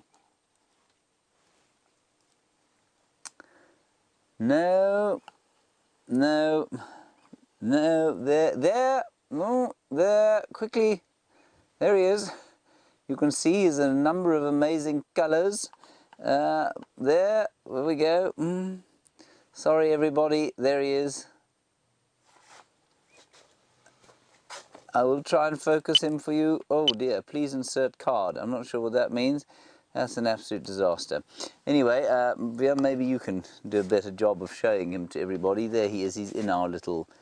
This was Solomon's home, everybody. Solomon, as you can see, has been released. Oh, he's found a stick to sit on. Hang on a second. We're having a disastrous time here. Let me try once more with the microscope, because he's now on a stick. There we go. He's gone. There we are. Quickly. Quickly. There we are, everybody. He's copper and green and beautiful, and I don't know what else he is, but he doesn't want to be here, and so we are going to release him now. What an astounding thing that was. Good. Okay. Now, there was something else I wanted to show you quite desperately, but I've forgotten what... Oh, yes, here, I found it. It's down here in the wee collection of little jars, and it is a jewel beetle. Dead jewel beetle. This one is not going to, in fact, get away from us. So let's have a look at him under the microscope now. Taylor McCurdy at the moment is fossicking about, but it's not easy, as we said earlier. And oh, this thing is going to be very pretty, and it's not moving, which means it'll be easy to show you. Oh, wee! Emeralds and sapphires, diamonds and rubies. Isn't that stunning? This is amazing. Look at that. Kalinda, you say everything looks stunning under this microscope and you could spend hours looking at it. I could too, you know. The detail on these things is so amazing. Look at that. It just looks like it's been embedded with sapphires and emeralds. Oh, quickly, go and look at Brent. He's got a cat.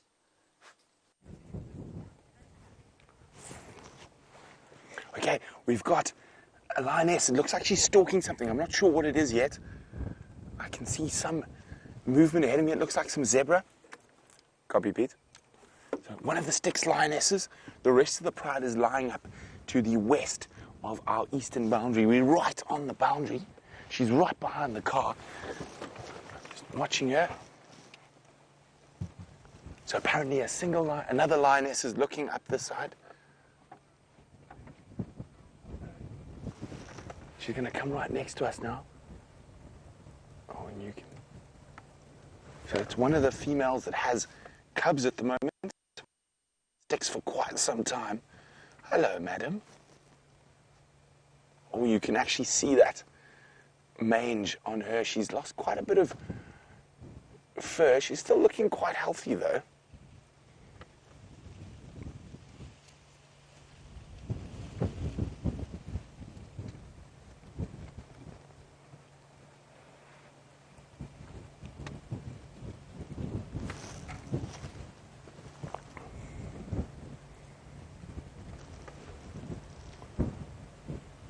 Now, unfortunately, the zebra ran away. And I'm not sure how much longer we're going to see this lioness for, but it seems like the cat struck at the same time. So across to Jamie.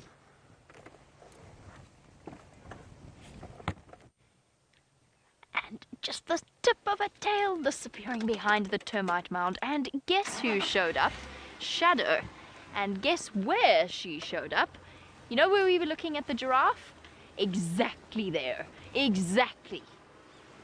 She was just casually sitting on the termite mound there. Okay, so we're going to have to do some interesting off-roading here. Where did she just vanish to? I think she's just stopped right at that termite mound. I don't want to block Aubrey's guests. Just bear with me 1 second.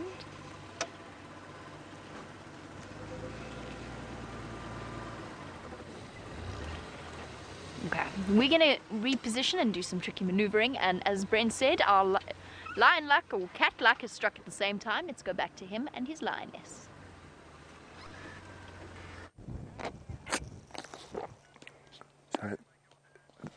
those zebras ran off, so she stopped. But it sounds like the other lions might be moving towards us. We're going to stick with her. Hopefully, the rest of the pride cross into our traverse area. And I haven't seen the Styx for quite some time. And this is definitely the worst I've seen the lionesses looking for a while. And with that mange. Now, this is ideal hunting weather for them. Of course, it'd be better if it was dark night, but windy, cool, and it's perfect weather for them to attempt to catch something, and hopefully they do that on cheetah plains.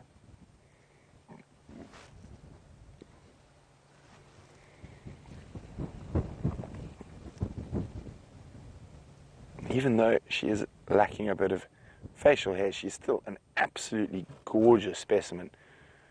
And she's quite a big lioness.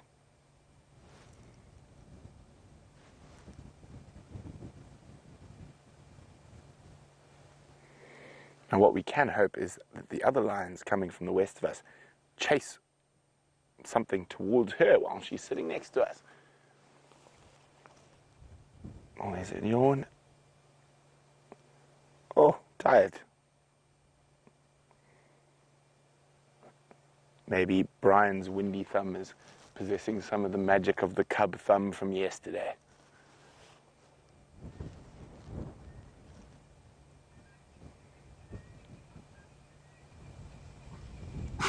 Oh, bless you.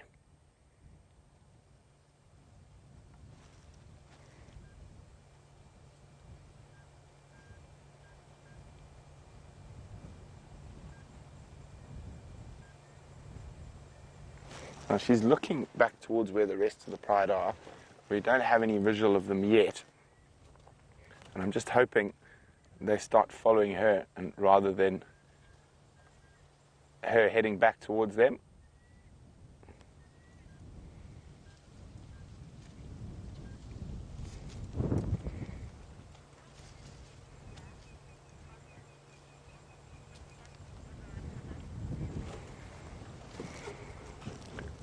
There we go. She's going to lie down right next to us. Isn't that lovely? Nisa in Wisconsin is wondering, do I think the cubs will ever recover from their mange? Well, Nisa, it's impossible to tell for sure, but as long as they get to around a year old, there's a good chance that they might survive. Now, the Birmingham boys have had this on and off for a while, and it looks like they've managed to shake the worst of it. This is the worst I've seen it on the females, but then again, I haven't spent that much time with the Styx recently.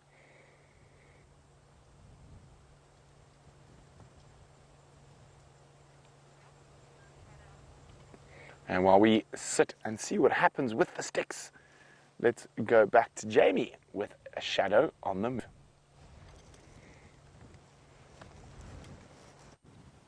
We've managed to stay with Shadow, that beautiful white tip of her tail giving her away.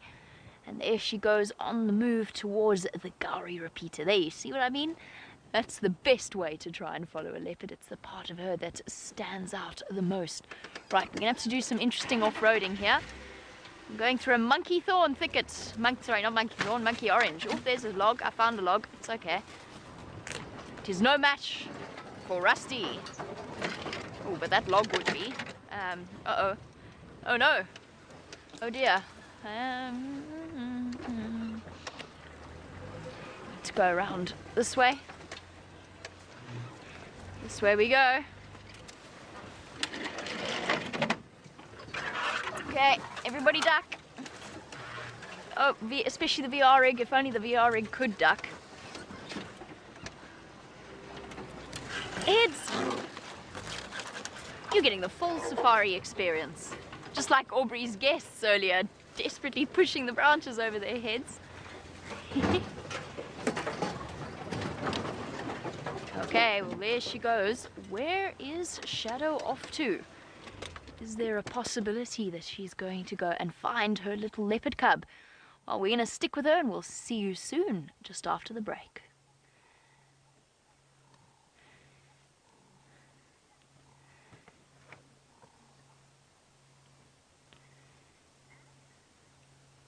Right, well, Imagine if Shadow had decided to do that whilst on live television.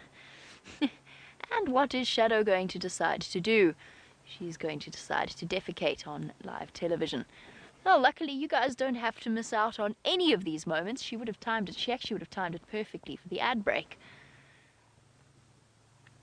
But we like to share as much as possible with our internet audiences, and we do apologize for this view. I'm sure I could have done better. I am so sorry.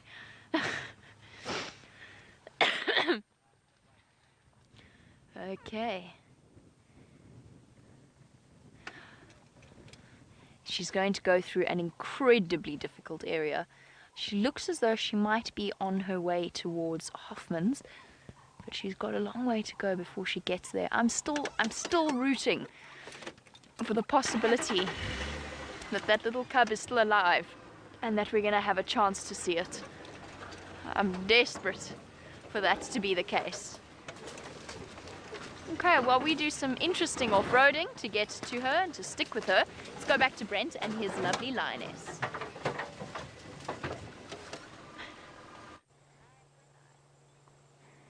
So she's laying down now. I still can't see any sign of the rest of the pride.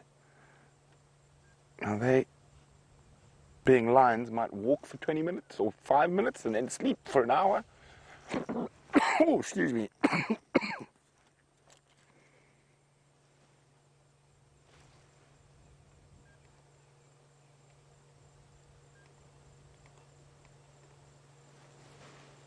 She's still looking towards where the zebra disappeared from.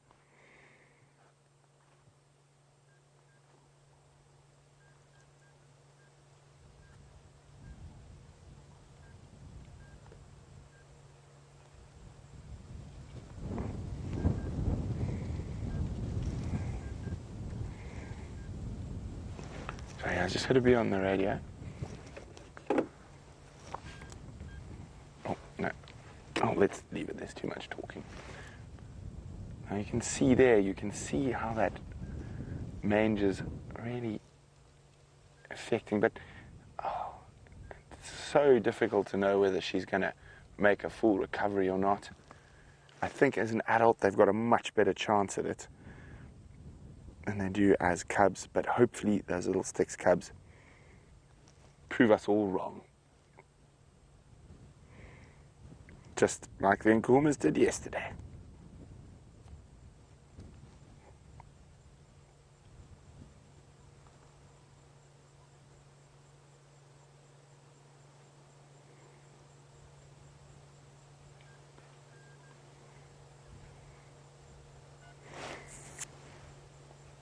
Now it's dry, we're just coming out of the cold part of the year, but even out here, some animals disappear for part of the year, and Steph's managed to find one.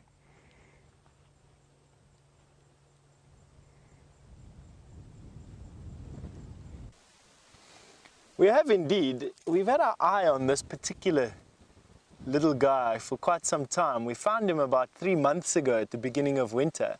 And there, coming into your frame, nice and slowly, hidden behind those leaves, is an estivating hingeback tortoise. Have a look at that.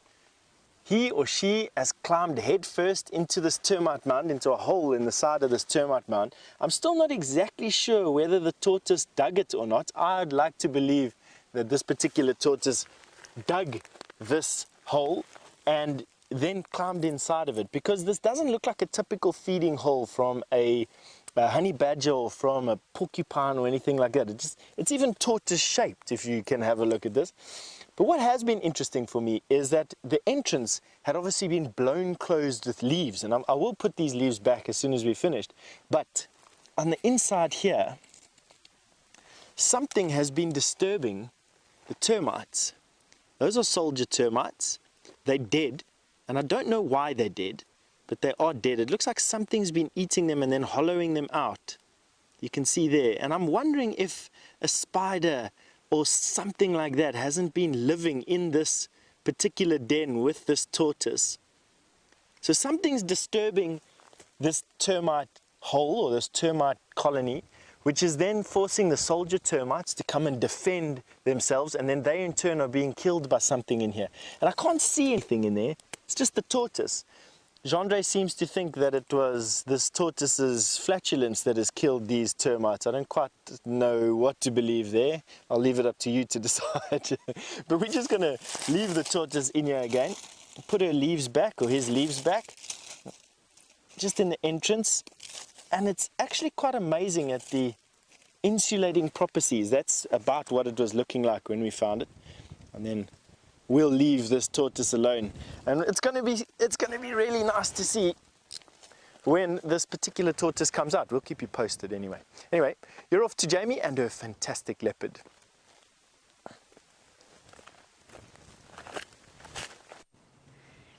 Isn't this just the perfect image? A leopard nestled atop a termite mound, looking absolutely magnificent. She's gracefully draped herself across the top, and for now has settled and is no longer on the move. Hello, girl.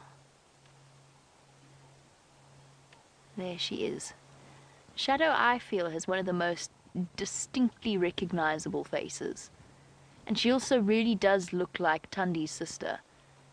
It's a fascinating thing about the two of them. They're twins. From the same litter, their mother is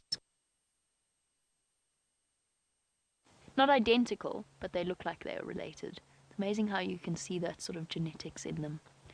When I saw Shadow this morning, she had a bald patch, a sort of scarring area around the back of her neck from when she was mating with Tingana. Otherwise, she looks to be in relatively good condition. She's just listening, her ears turning back behind her to hear any of the sounds. And I wonder where she was. She must have been so close to where we were. The fact that she popped out right where that giraffe was is testament to that. Oh, her ears are looking a little bit scruffy as well. A couple of ticks there. Settled on them. But she does have the most beautifully coloured eyes.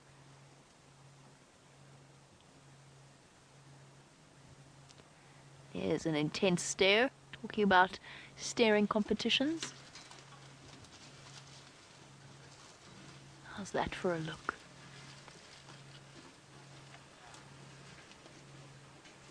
She is absolutely beautiful.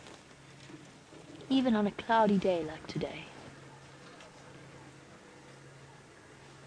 Now with her full belly, it's interesting that she's on the move as she is. She might have just been looking for a nice place to settle down for an afternoon nap, an afternoon rest. This is one of her favourite areas to disappear into, and once you find tracks coming into this particular spot, you just know how difficult she's going to be to find, which is why we've been so incredibly lucky over the past 2 drives. And even with her full belly, she's still intently listening to the sounds around her. And if the opportunity were to present itself, then I have no doubt that she would rush forward and see if she could catch something else for her next meal. The leopards are consummate opportunists.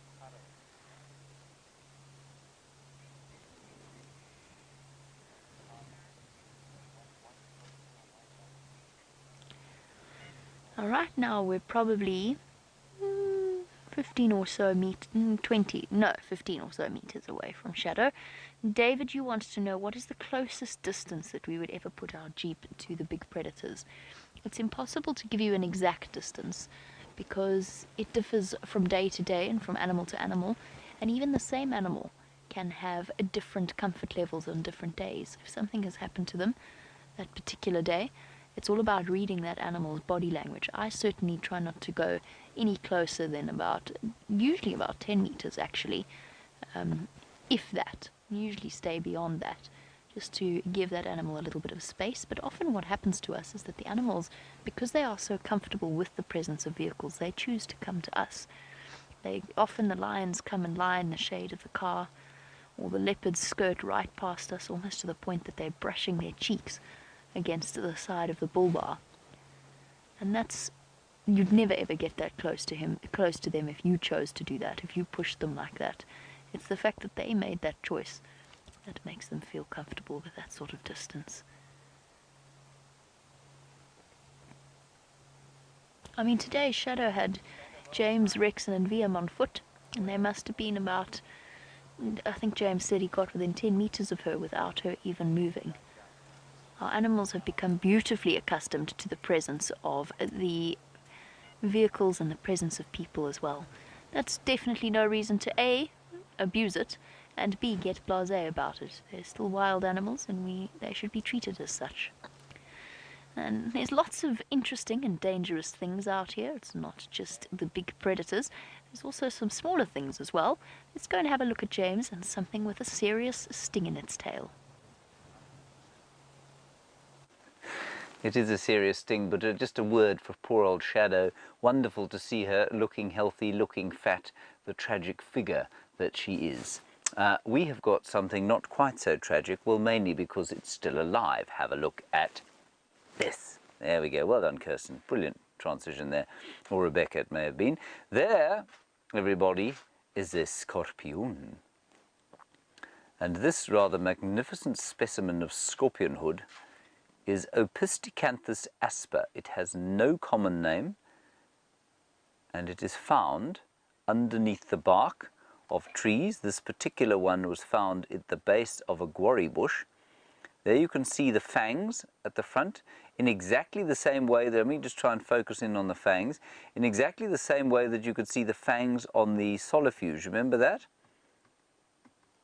Those are the same things. There they are, beautifully well shown there. And there's no venom in those fangs, of course, but they've got sort of toothed mouth parts, if you like. But it's the same kind of appendage that forms the fangs on a solifuge. And you can also see the hairs. Look at those hairs there, those white hairs. Now the little interspersed hairs are those very fine trichobothria.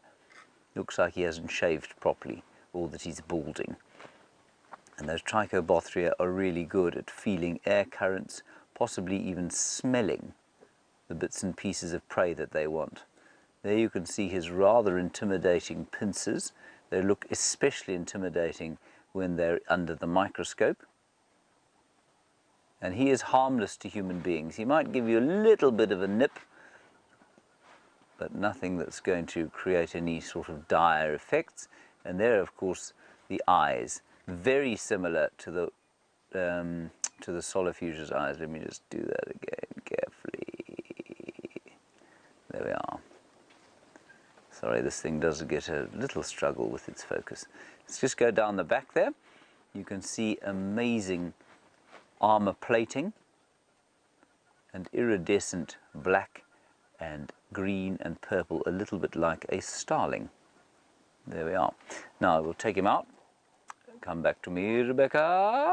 Thank you, well done. Now here he is in all his glory.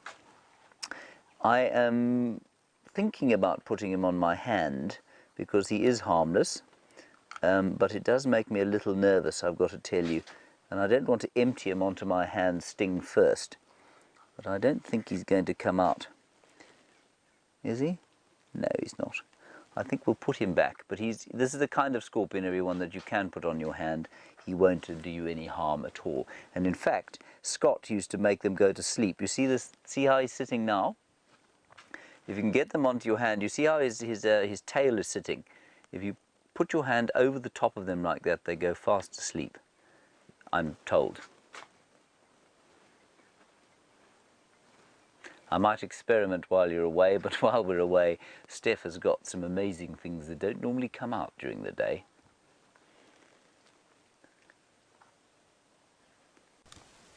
Well, these ones here.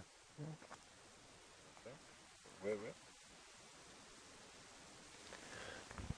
Look at what we found here for you. We've got a colony of harvested termites that are allowing us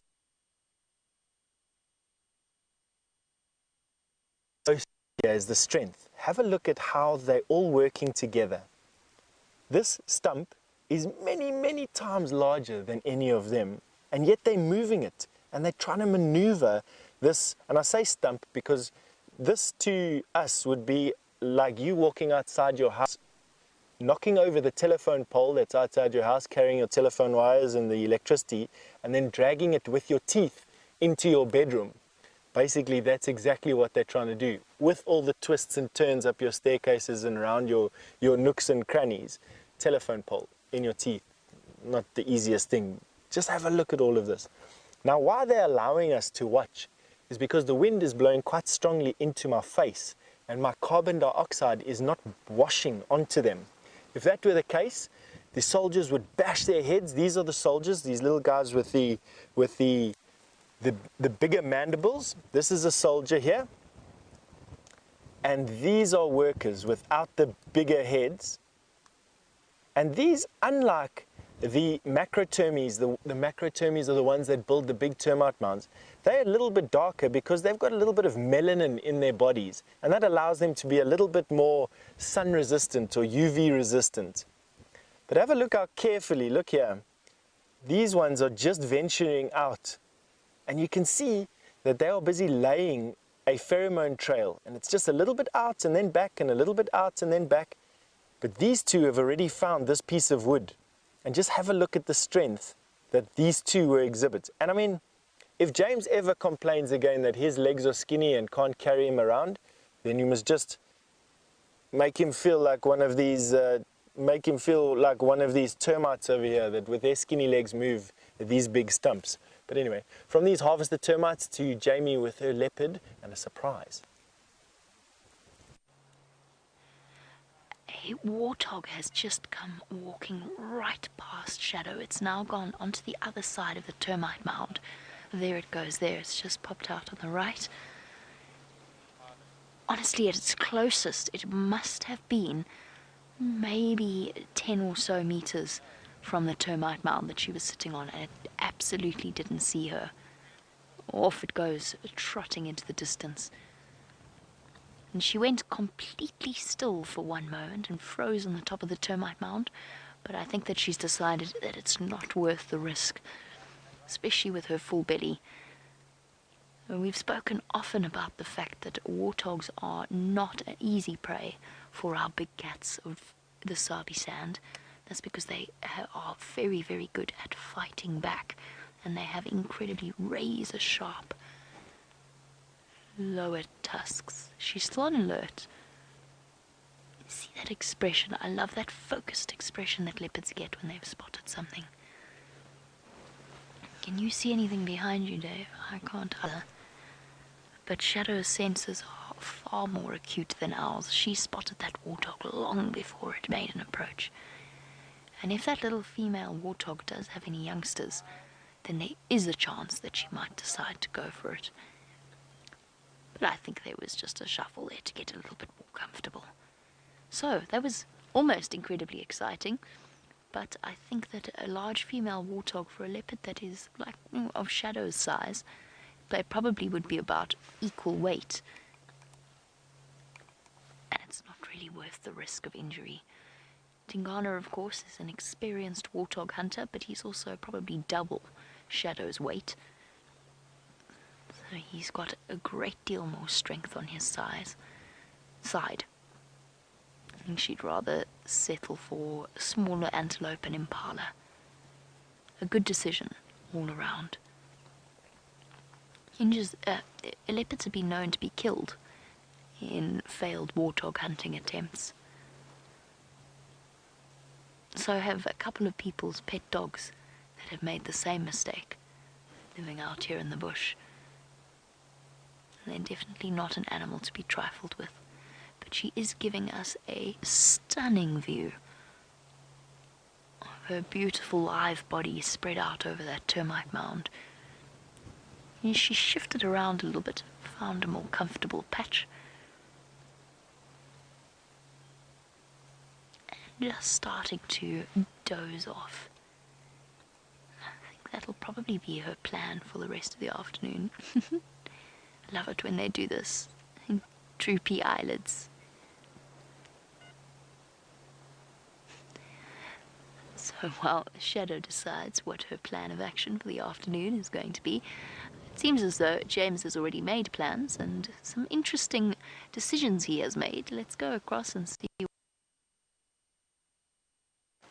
Liam, have you seen the scorpion anywhere? It's not there in its jar anymore. It is. Oh, it's on me. Everybody, we knew it was there, obviously. What I did do is I put it onto my hand, and he didn't bite me at all.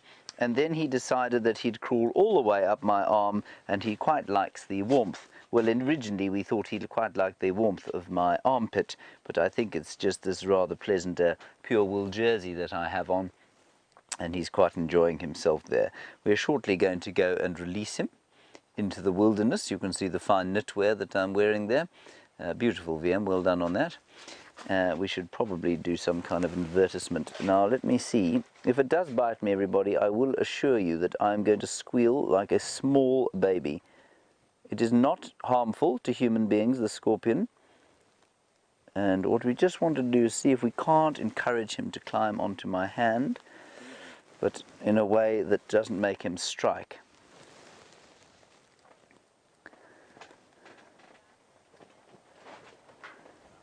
Now, Cameron, age 6, I know that you and your brother and Scott used to love scorpions, and so I'm really, really happy that you're able to share this moment with us, because he's, you know, I don't know a lot about scorpions, and I wasn't as good as Scott at catching them and looking after them, and I'm really pleased to have made a first step in that direction now. So thank you for watching, young Cameron. And I hope that you keep doing that and keep sending us questions, please. We love to hear from you. Let me just try and catch him once more. He doesn't want to get onto my hand at all. Okay, we're going to put him back into the bush because that's where he belongs, Cameron. We'll put him back in the quarry bush in which he was. Let's head across to Brent Leo Smith, who has got a lion.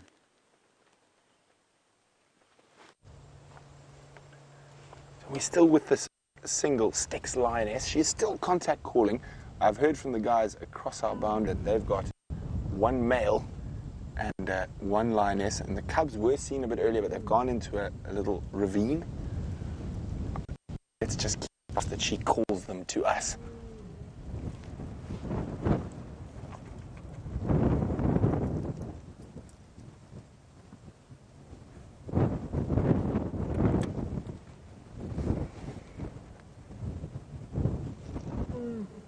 With the strong wind, I can't hear if any others are answering her back, but her calling is becoming more incessant. That's when you're supposed to call, Lioness.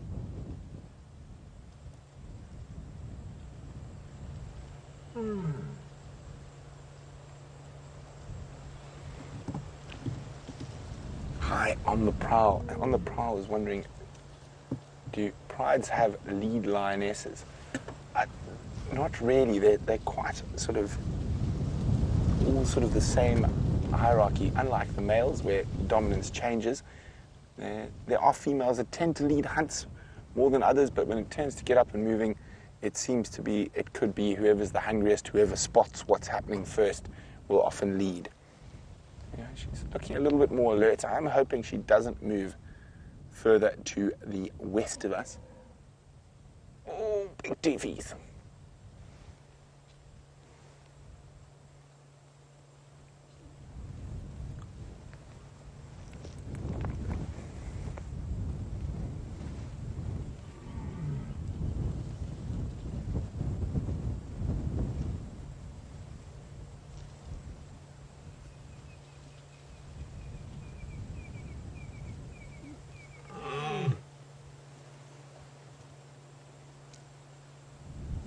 I can hear that wonderful contact call. It's getting louder.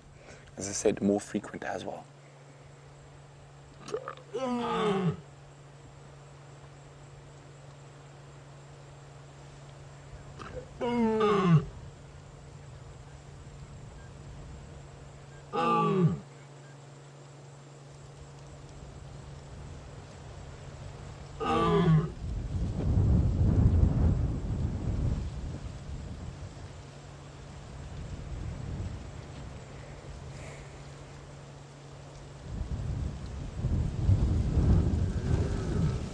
Of course, her hearing is much better than ours.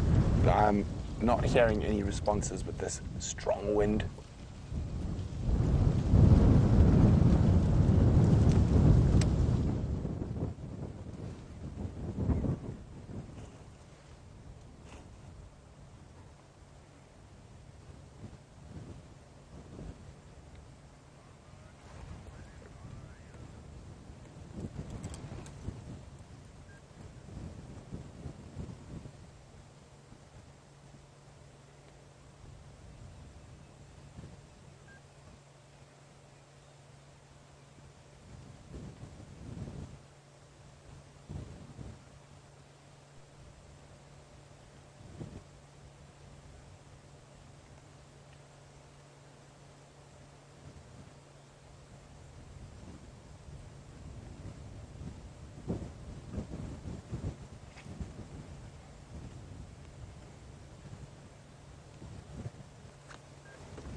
So I'm just trying to keep quiet to see if I can hear any responses. And I've heard that there's a lioness moving off south away from here. One lioness is lying with a male, and then we've got the third Styx lioness lying next to us here. Now, they can't see the cubs, but apparently they can hear the cubs in a little ravine, probably about 150 meters from us. 200 maybe.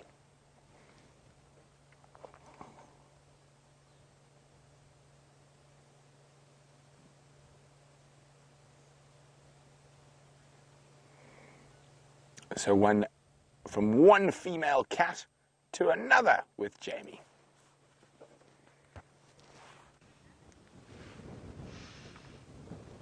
Moving all the way from Cheetah Plains right across to very close to the western edge of Djuma, we are just about at our Gowrie repeater, which is where we broadcast our signal from.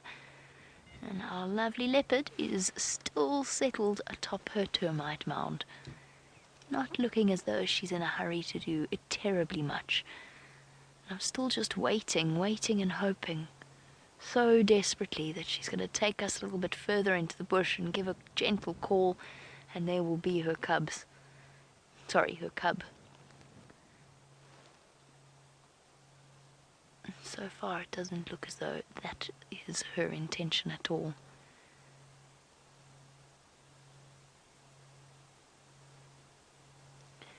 As the air starts to close in, it almost feels like it might rain. Bet her weather predicting services or sensors are far more acute than ours. Brian's predicted early rainfall, I don't know, but the sky just seems to be getting heavier and heavier while we sit here. Much like Shadow's eyelids, as she slowly goes back to sleep. I can't help but hope as well that perhaps we might get a drop or two of rain.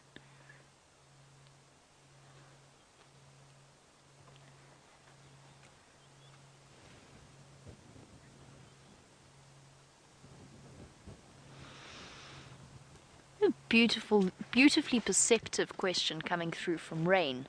And Rain, it's lovely to have your question. Rain is 16 years old and would like to know how I feel when people call Shadow a bad mother. You think that it's mean because she's an animal and not a human. Rain, I couldn't agree with you more. I don't think,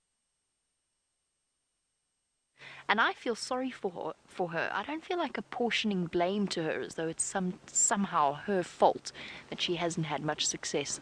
Yes, Karula is an amazing mother and she's been incredibly successful, but we have no idea what is happening with Shadow's biology and her instincts. I always find it very peculiar that people are so willing to blame her when she goes off and starts to mate with Tingana earlier than she should. Like it's in any way her fault, her instinct, her biology. Everything about her tells her to do that.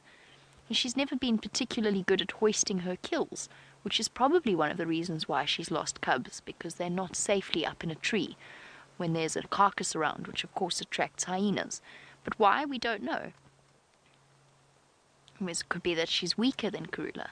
It could be that she's got an old injury that never healed properly. It is interesting that Tundi has been almost as unsuccessful as Shadow, not quite, as far as we know. I just think that we've been spoiled with Karula. I think she's the exception to the rule. She's an incredibly good mom. Can we say that, though? Can we call Karula a good mother without automatically saying that Shadow is a bad one? Because Karula's an animal as well. Yes, I think that we can. I'm going to say that we can. Karula's obviously got very, very good instincts when it comes to looking after her cubs. Shadow has some kind of biological disadvantage, I think. And it could also be entirely circumstantial. She might have had bad luck because there's more hyenas around where her territory is, or she's just had really bad luck with male leopards moving through an area. Young males that have come through and perhaps killed her cubs. Certainly, it's been a very traumatic year for Shadow. She's got Saleshe and her adult cub Tiani moving slowly but surely into her territory. And of course, with the release of Sindile, who still thinks she's mom and she wants nothing to do with, all in all, it's been something of a confusing year. I don't think it's fair to call her a bad mother. I never have. I think she's just been unlucky. Anyway, on to happier subjects. Let's go and figure out what Bushwalk is up to on their lovely stroll through the vegetation.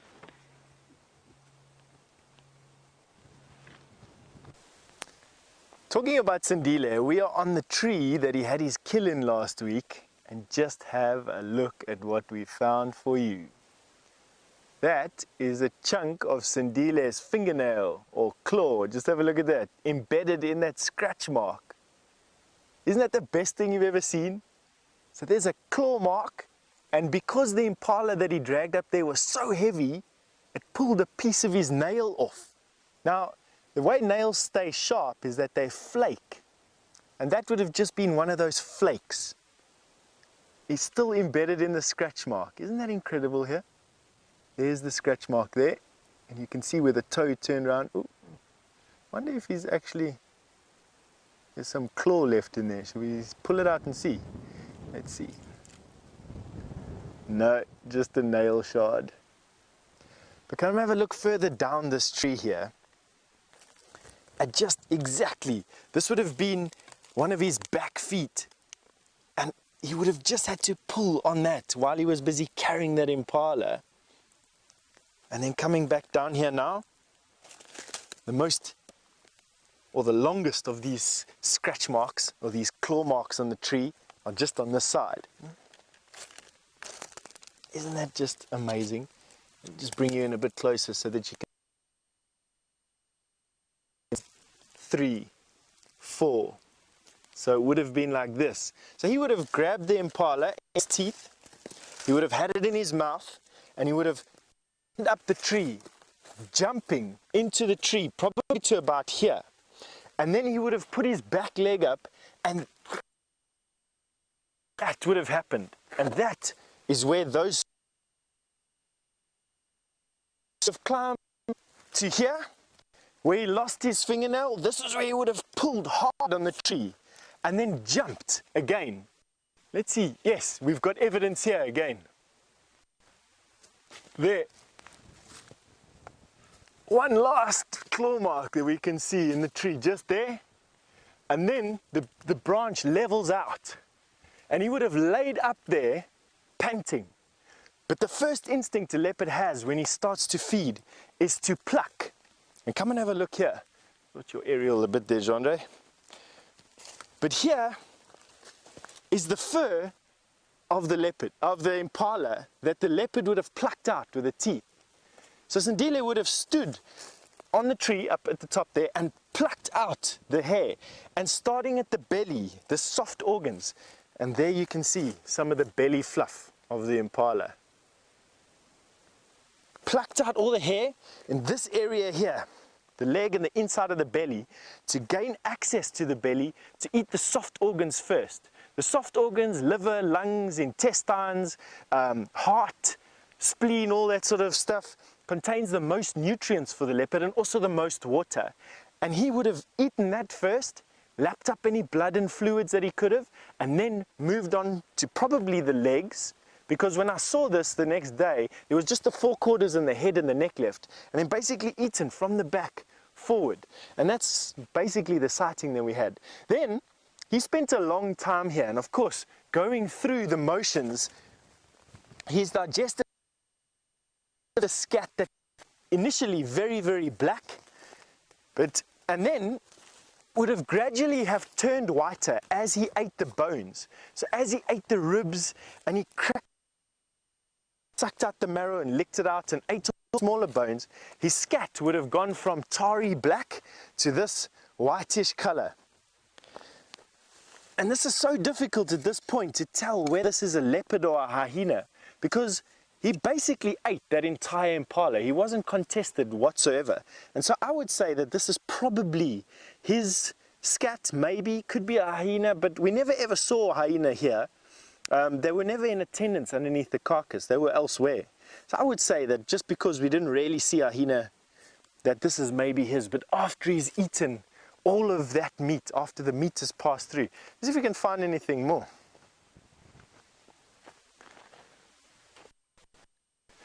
Right, well, we're over here, and probably we've got some elephant coming along here anyway. Right, everybody, we just thought you'd give you a little bit of a view of the outside of the tent. Well, the view of the tent from the outside.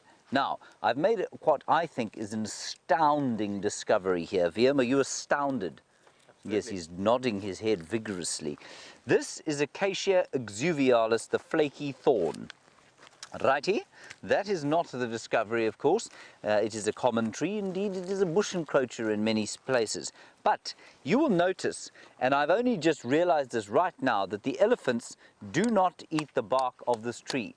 They take out the knob thorns, they take out the red thorns, they take out the splendid thorns, they take out just about all the other acacias, and they chew off the bark.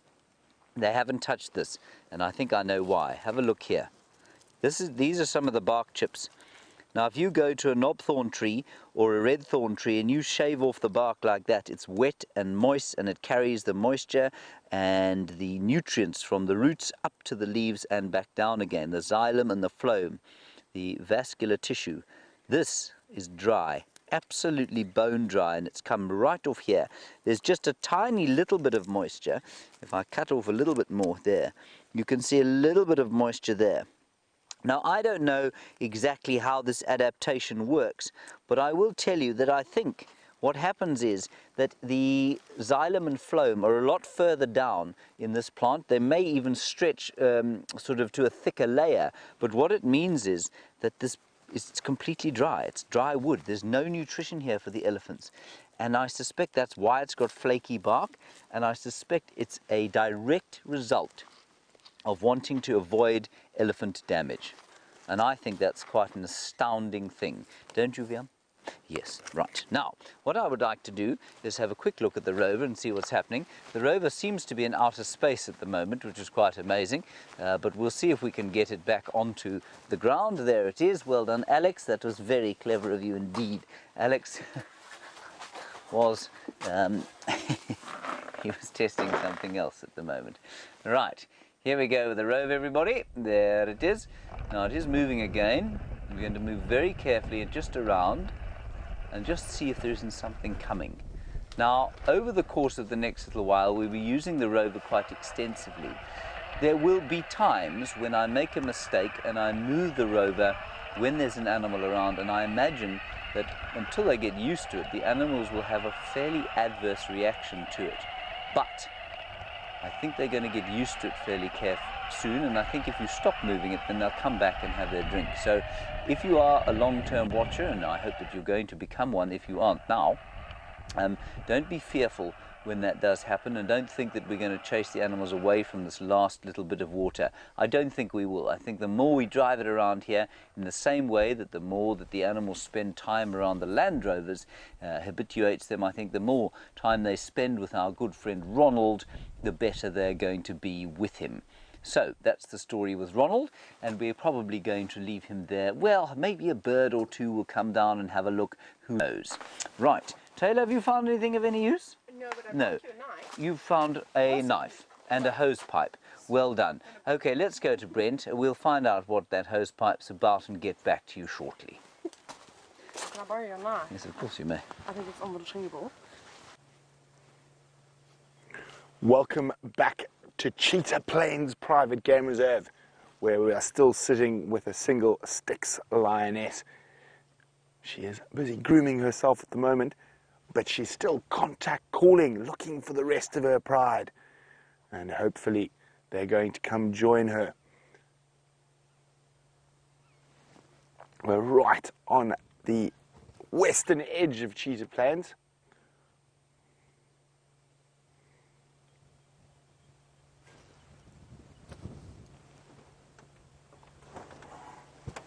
And she keeps looking towards the west, and I think that's where the rest of her pride are.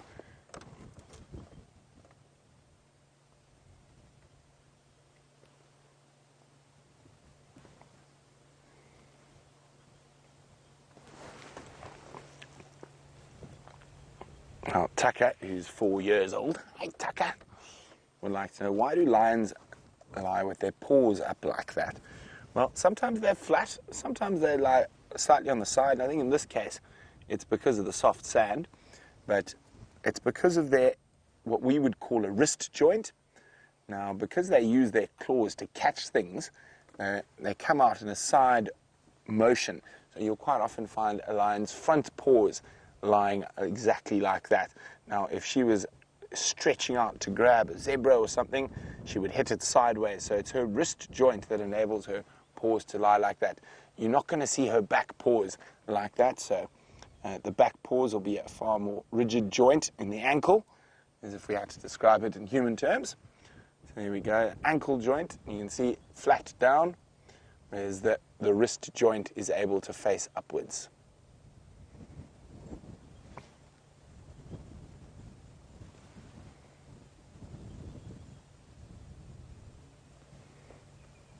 Now, she must be very itchy with that mange.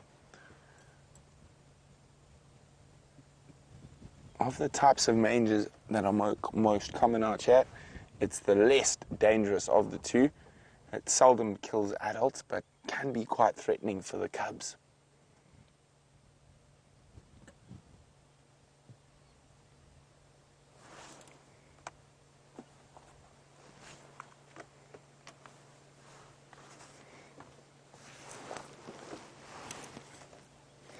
Now, Clarissa is wondering, why do some prides get mange and some don't?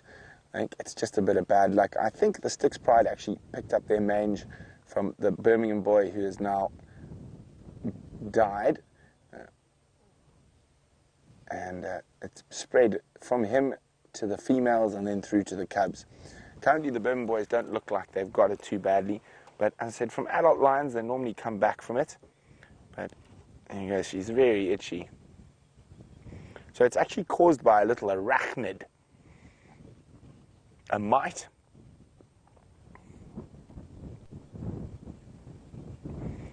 So, I can never remember, or a D something mange. I can't remember why, I can never remember that one, but I can remember the other one, sarcoptic. But this particular type of mange, or particular little parasite, little ectoparasite, focuses in on the hair follicles. So they will actually go inside where the hair follicle starts, and that's where they will feed in that. The worst kind of mange, which is sarcoptic mange, actually burrow into the skin.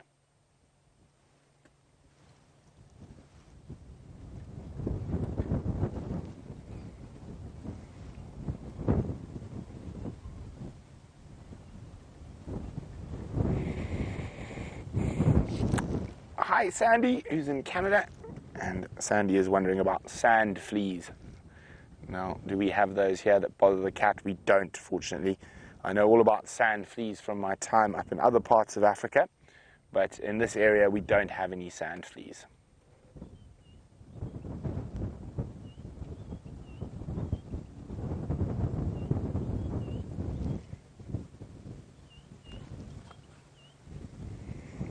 So while this poor itchy lioness keeps grooming, we're hoping that the rest of the pride are on their way here. But while we wait patiently, let's go back to the other cat who's on drive with us today.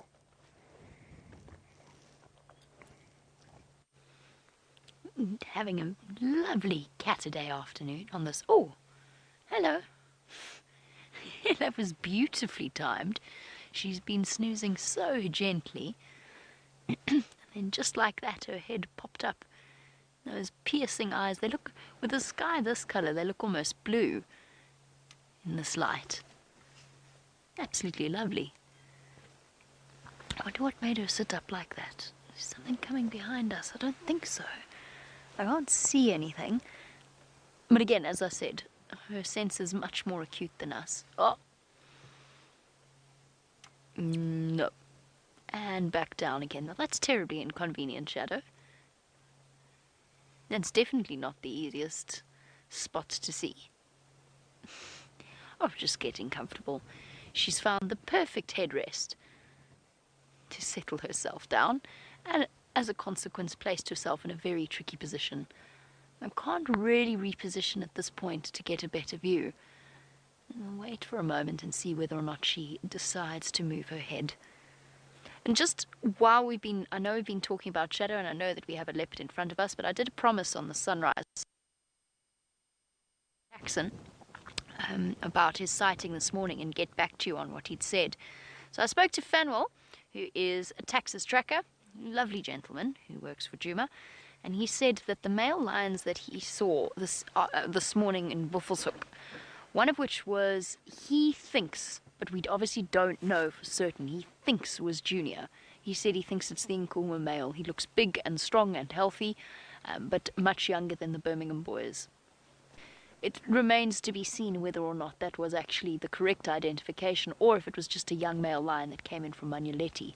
He did have another male lion with him, but apparently that particular male lion was incredibly skittish, which was why they couldn't really get a good position to clarify whether or not it was Junior or not. So there you go, just an update on that sighting this morning. They were up near Chikana Dam, which is on Buffelshoek, quite close, probably about 3 or so kilometers from where the Nkuhumas are now. They're also on Buffelshoek, but a little bit further to the east. So that's the update I promised, but I completely forgot about in our search for Shadow. Who is quite happy to be fast asleep.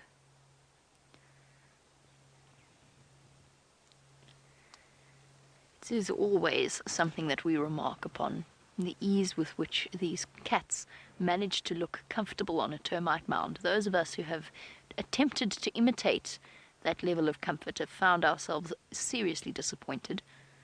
It's incredibly uncomfortable lying on a termite mound. There are all kinds of horrible sort of knobbly bits that dig into your back. Definitely not nearly as comfortable as leopards make it look. I'm attempting to see whether or not there is a way around here, but I don't think so. We'd have to try and go all the way back around to the other side of the termite mound, and I'm not sure that it's worth it. I think we're going to play the patience game and just wait for Shadow to decide to get up and move. But whilst Shadow snoozes away, the Styx Lioness has been far less lazy with her afternoon. Let's jump on board with Brent and find out where she's going. Unfortunately, she is heading away from us, back to whence she came. I think heading back towards where the cubs and the rest of the pride might be. And you can see flicking her tail at the flies. But she was very kind to sit on the boundary with us for as long as she did.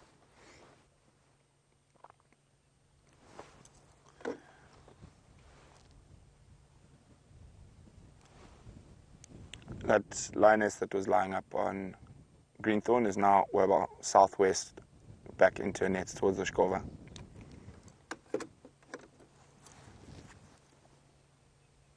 There she goes. We'll stay watching her as long as we can.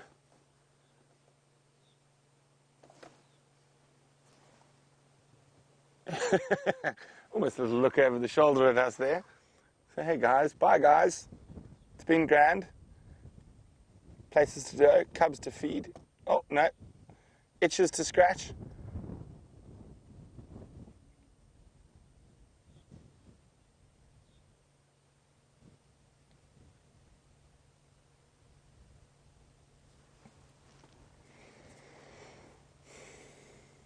I think that little roll was an itch roll rather than a flop down and sleep roll.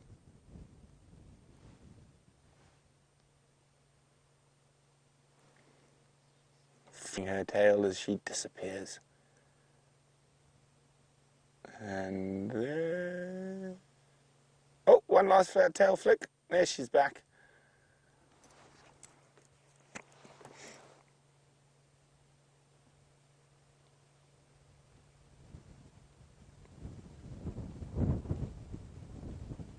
Okay, I think that's it for us in the Styx, unfortunately. I was really hoping she was going to call the rest of the pride this way. It seems like the rest of the pride called her back to the west.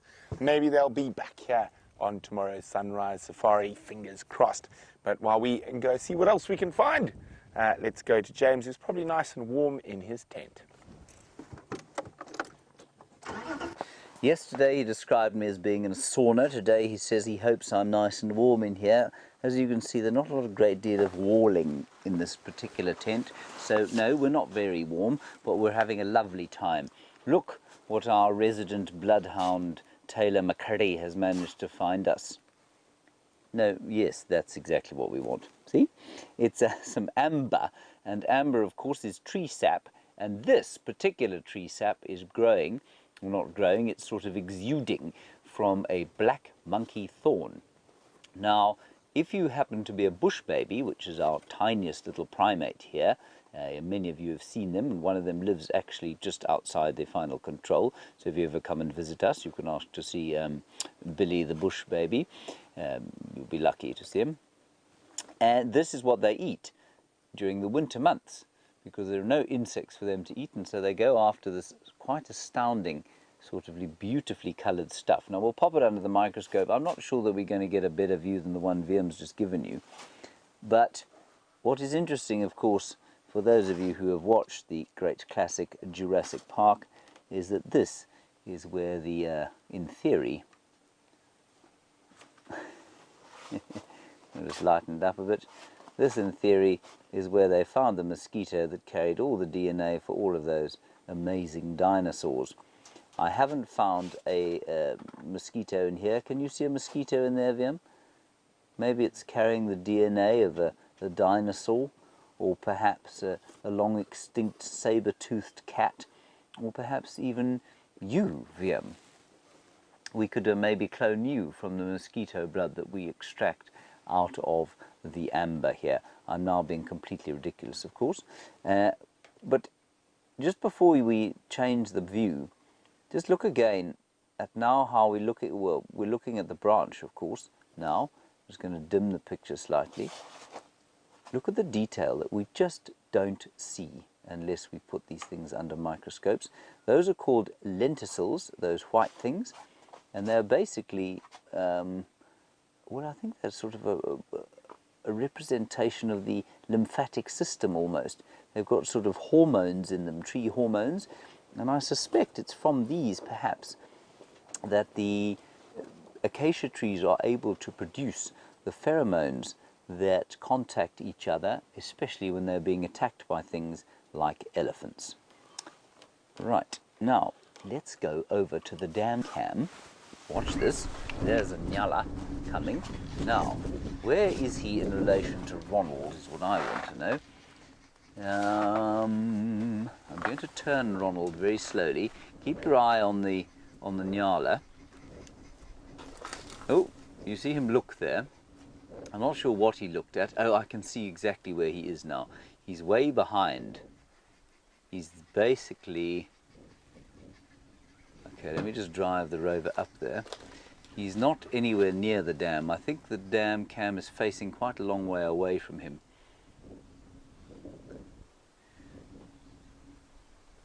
I'm just trying to find him with the rover to see if we can't get a view from the ground. But he's moving too fast. Ronald is not very fast, everybody. No, I can't find him, I'm afraid.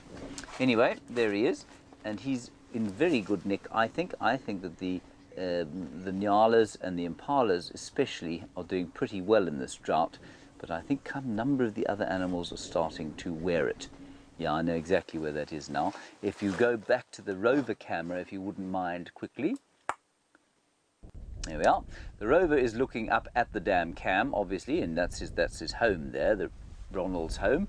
But you can see that perhaps the camera is facing away from Ronald, way off in the distance. He managed to spot that Nyala. So nothing, if we turn around here, has come down to have a drink. Ooh! Look at this. Hello, Gracie, aged 9. You say you love the tent full of goodies. It's school time in the bush and you love to learn. Well, Gracie, we love to learn too, and we love to teach as well. And I hope that you are learning as much, or enjoying learning as much as we're enjoying bringing you this amazing stuff. Now, there's a blacksmith lapwing there, and he's a little bit alarmed by Ronald. So I'm going to stop Ronald there, and let's see if in the interim he doesn't come down to drink again. Marvellous. Well done, Vim. Excellent job. Let's leave Ronald there for now. Okay, good. Now, while I try and find something in here, I'm just trying to see, right, Jamie still has shadow, so I think we should head across onto the termite mound where the princess, if you like, of Djuma is reclining.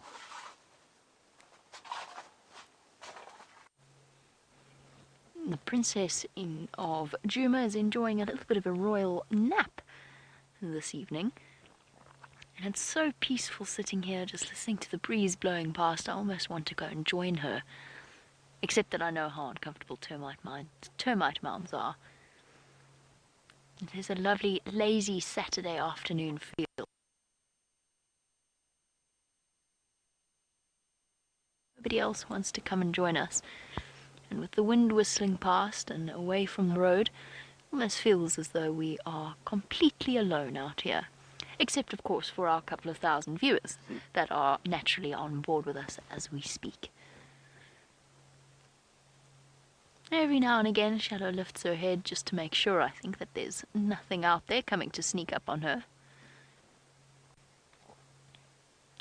And I think that's one of the big reasons why she's picked this termite mound. And in fact, all leopards. And Ramo, you were wondering, why do leopards like termite mounds so much? And I think it's the vantage point. It's the fact that they can climb up, they can get comfortable. They're not too high, so they're not blowing about in the breeze on a day like today. But at the same time, it gives them a nice, slightly higher viewpoint so that nothing can sneak up on them. And they can watch for potential prey as they sit up there. Like with that warthog, she spotted it from very far away. Bear in mind that when a leopard is lying on the ground, she will barely be able to see more than a couple of meters. But up there, from her vantage point, she'll be able to spot things far quicker. Also probably improves the amount that she can hear as well. I think that's one of the big reasons why. And it gives them a barrier. Let's say something came charging at her now, perhaps a lion or, I don't know, an elephant. She could go dashing off and use the termite mound as an obstacle between herself and the threat. Sorry guys, bear with me one moment. Standing by. Tax is just calling me. I think he wants to come and join us in this sighting. That's affirmative. She's still flat on a termite mound just to the south of Balanites Road. We should be visible from the road.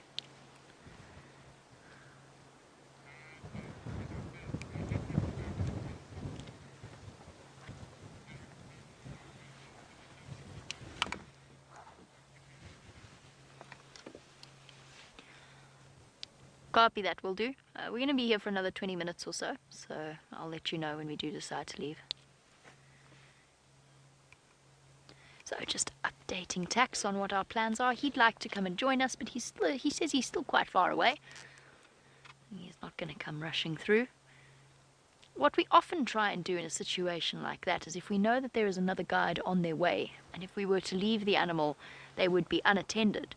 And what we often try and do is just stay with it for as long as possible until that person has a chance to get there. Otherwise, you run the risk of that animal disappearing, and then the poor guests don't have an opportunity as wonderful as ours to sit and observe such a natural, peaceful scene. I love the way she's almost hugging the termite mound with her left front paw on the one side and her right front paw on the other. The perfect snooze spot.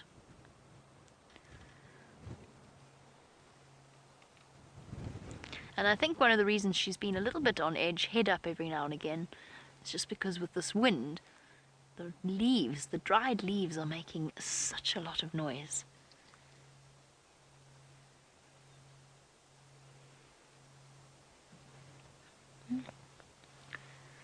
Gives us such a perfect opportunity to study the stunning imagery that the leopard creates from their incredible eyes. I think that's one of my favorite things about leopards, is their eyes. The fact that you get such variation between them. They always look a different color in different light. And then of course the yellowish color of their fur and those beautiful dark spots.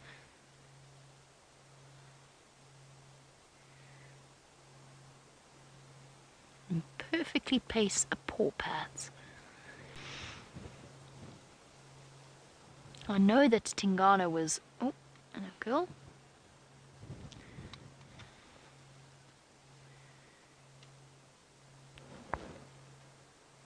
Sorry, I was about to say, I know that Tingana was somewhere around on Juma. He had his tracks this morning. She's looking up. There's that look again. Let's see that focus. Wonder if she spied something.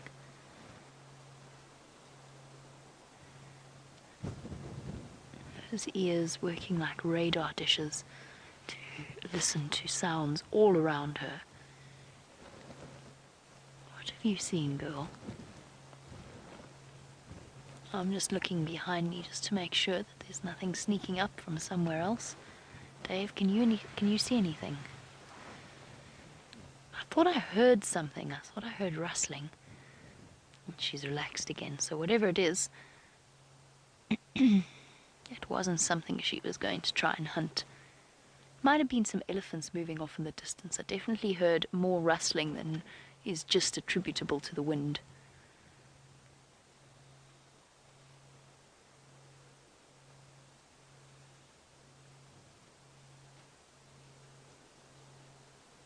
Wouldn't you love to know what she's thinking at this exact moment?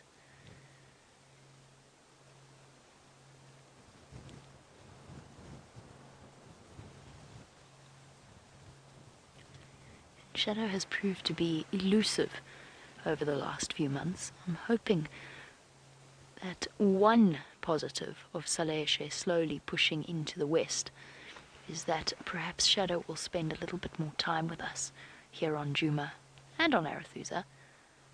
Sorry, girl. Sorry, Dave.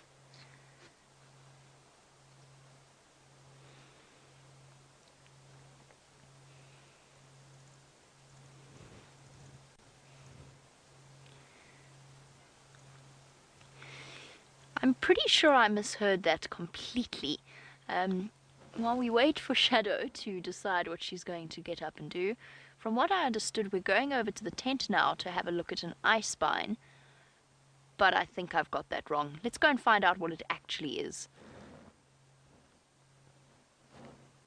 I see you, everybody. I'm looking at you.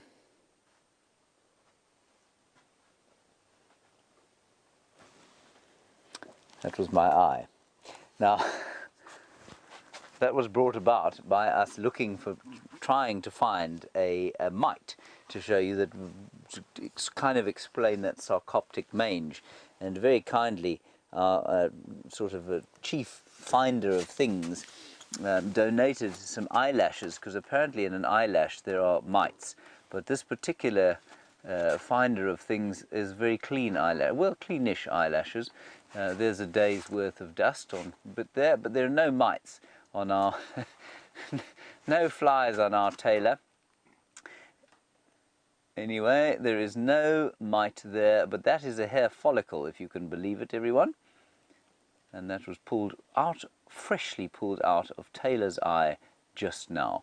Very nice. Thank you for that, Taylor. Well done. Unfortunately, you're a bit too clean and there is no sarcoptic mange in your eyelashes. What we're going to do next is send her down to Michael Grover's house where there are 2 dogs. She doesn't know those dogs. She's going to try and remove some hair from them and see if we can find some mites on those. She may or may not return. We hope she does. Right, in the meantime, I've got a quiz for you. What animal do you think this comes from, everybody? It's an enormous bone, as you can see. And I'd love to know, quiz-wise, what animal you think it comes from. Hashtag SafariLive or questions at wildearth.tv. Tell us where you think this astounding bone comes from. I'm not going to tell you what part of the animal it came from. And I'll be very interested to know if anybody is able to guess it. I'm not going to tell you today if you don't get it right. That is not part of the bone, of course, Viam. That was where it was hanging from the wall. Oh, yes, no, it's not part of the bone, no. So it'll be quite interesting to know. And if you don't know... Right, Aaron in New Zealand, I thought you were already going to answer the question. Here, you say it would be interesting to look at baboon hair versus human hair. I think it would be very good to look at that. I, of course, can't show you my own hair on account of the fact that I don't have any anymore, but we will befall on some of the other people in the camp, perhaps, to give us some hair. Maybe I could take some of you. You've got plenty. You've got much too much hair. We'll get some of his, and hopefully we'll find a baboon. Now, come over here. Well, we're not going to pull it out of baboon. We'll hopefully find some baboon hair. Oh, hang on. Let's go to the dam cam quickly. The hippo is on his way back. There we go. Now I can see exactly where that chap is, and I'm going to try and get Ronald into position. Ronald, don't frighten the hippo. In fact, you know what? I'm going to wait for the hippo to come over the top, and then this is going to be amazing. Right? Okay, I can see where he is, the hippo. Just before he pops his head over the top, I'm going to move Ronald and just turn him so that he can face the hippopotamus. That should about do it now. Let's turn. Right. We don't want to drive into the dam. There you can see Ronald. Ronald is waiting for the hippo. We can't see the hippo yet with Ronald, but I can see from the dam cam, you can see, no, come back this way. Hang on a second. Maybe we go around the top there. Hang on, wait. Let me move Ronald. Come on, Ronald, you slowpoke. Move it. I have to tell Alex we need a slightly more powerful engine in Ronald. The hippo, you can see, is not reacting to Ronald at all. That's because he is unsighted, and Ronald cannot see the hippo just yet. But wait 1 second.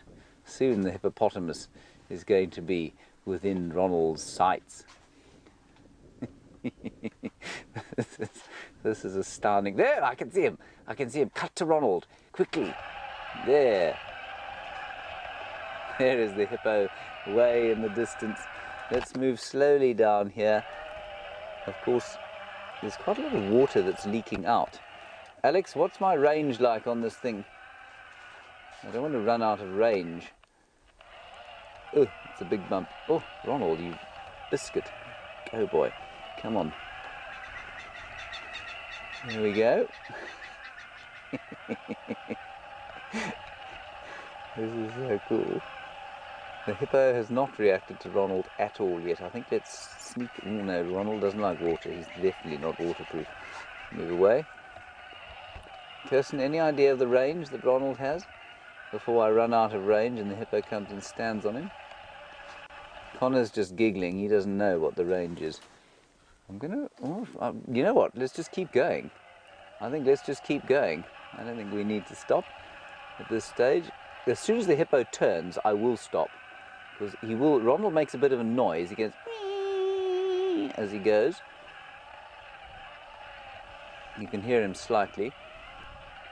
I think the hippo is going for some clean water to drink. Doesn't want to go and sit in the water that he has been drinking. This is spectacularly fun. I cannot believe we're getting this close to the hippo. I don't suppose we want him to be stood on. Ronald is not. He may look fairly robust, but I assure you he isn't. Connor, You need to give me some indication of range, old fellow. Well, he's still going. Here we're going to the dam camera view. There you can see how close Ronald has got to the hippo.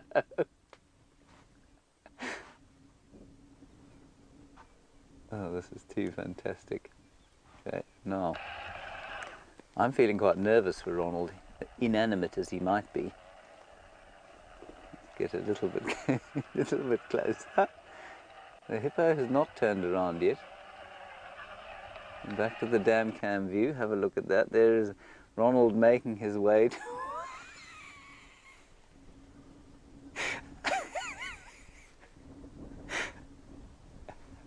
and you must hear the noise coming out of the final control, everybody. They cannot believe what's going on here.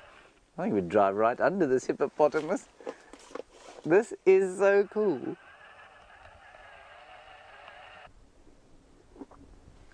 Look how close he is. Ronald is very close to the hippo. I can feel his heartbeat slamming.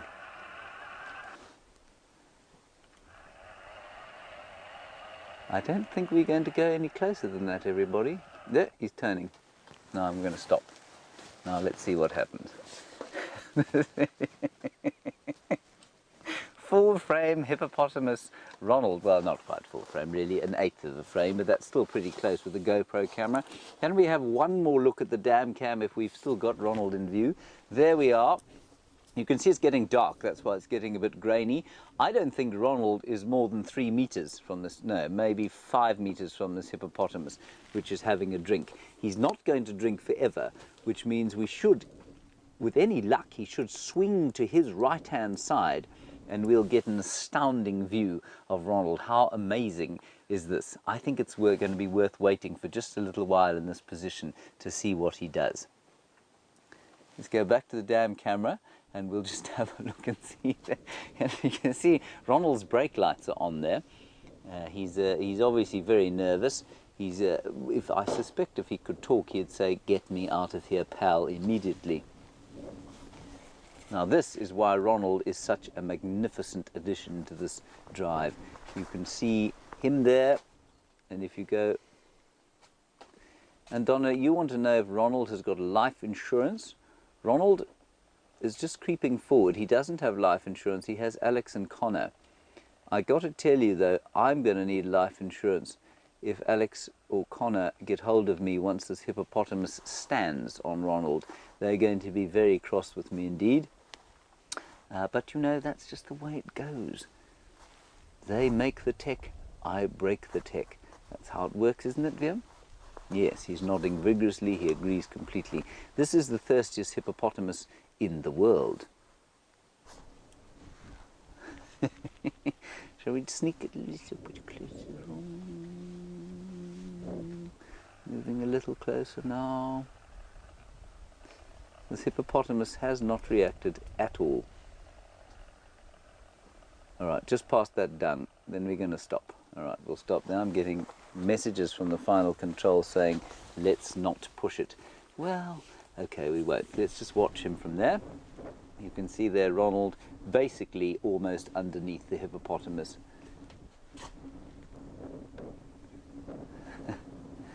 Hello Doodle, you say, what is it with me and hippos? Well, Doodle, what it is, of course, I don't know if you were hapless enough to have seen me try and draw a hippopotamus, but you see, the closer we get to them, the greater the chance is that the next time I have to draw a rendition of one of these animals, I will be able to do so in a much more competent fashion. Right, let's quickly, we're going to watch the hippo. Let's go back to Jamie and the leopards and see what's leopard, and let's see what's happening with Shadow.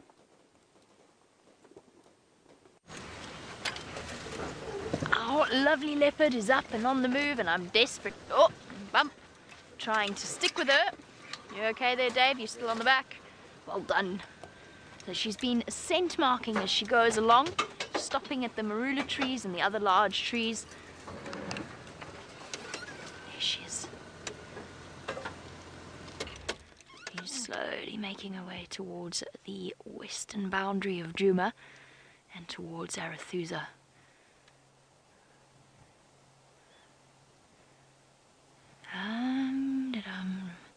trying to see where's going to be an easy path for us to keep up with her just for the last few moments of a sunset safari.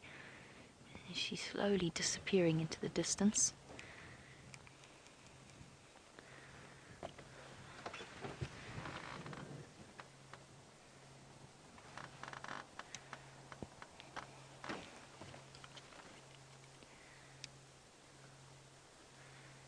Okay.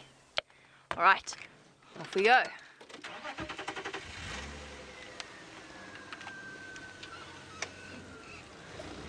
Okay, well, as Shadow disappears off into the distance, we've reached the end of our portion of the sunset safari. So from myself and Dave and Shadow, a big goodbye and thank you to you all. We'll see you on the sunrise safari. Bye-bye, everybody. Look, look, look, look, he's just turning around. Hello. Oh dear, here we go. This is unbelievable. Ronald, have courage, my friend. Yes, I didn't move him, everybody. He's just smelt it, obviously. Now he's a little bit nervous. This is okay. We're not in any way stopping him from going back to his water where he'll feel safe. But he's probably going to go off and graze now anyway. Now, what is amazing to me is that he didn't react to the sound of it coming. And he didn't look around at all, which I think is astounding. Then he turned around, he got to within sort of a meter of it, maybe smelt it. You know, it's possible that it smells of human. He's turned around now. He's going off now. So I think maybe that's a lesson to us. Maybe we need to, once we've handled it, perhaps we need to give it a bit of covering of buffalo dung, perhaps. You can see Ronald is stopped, and the hippo thinking about looking at him again, and also thinking possibly about looking or eating that elephant dung. Hippo will do quite a lot of elephant dung eating. I think we'll turn Ronald around. There we are. And we'll drive him back up to the top where he can be collected so that the collectors don't destroy him. Oh, this is wonderful. I'm just going to leave Ronald over there for now. Ellen and Renee, you say, is this a buffalo hip? I'm not going to tell you what it is until we get the right answer. It's not a buffalo hip or leg bone. Look at it carefully again. Kitty, kitty, bang, bang. A bit closer, you say a giraffe spine bone, but no, it isn't. You're going to have to think out of the box, people. Mike or Valerie, an elephant vertebra? No, it isn't. I'll tell you that it is a vertebra. It is a vertebra, but it is not an elephant vertebra. I'm not going to tell you what it is. We're going to maintain this over a few days. You've got to think out of the box here. Okay, so I'll tell you it's a vertebra. That's all I'm going to tell you. It's amazing, isn't it? Absolutely enormous. It's about the size of my trunk. Okay. We're going to pack it in now, everybody. We need to zip up the tent, get out of the wind and make our way. We'll go and collect Ronald, basically. So while we do that, thank you very much for joining us in the tent this afternoon. I've had a wonderful time. Big thanks to Taylor McCurdy and to VM. We'll see you tomorrow, probably, well, not in the morning in the tent, but in the afternoon. Until then, stay safe and happy. Bye-bye.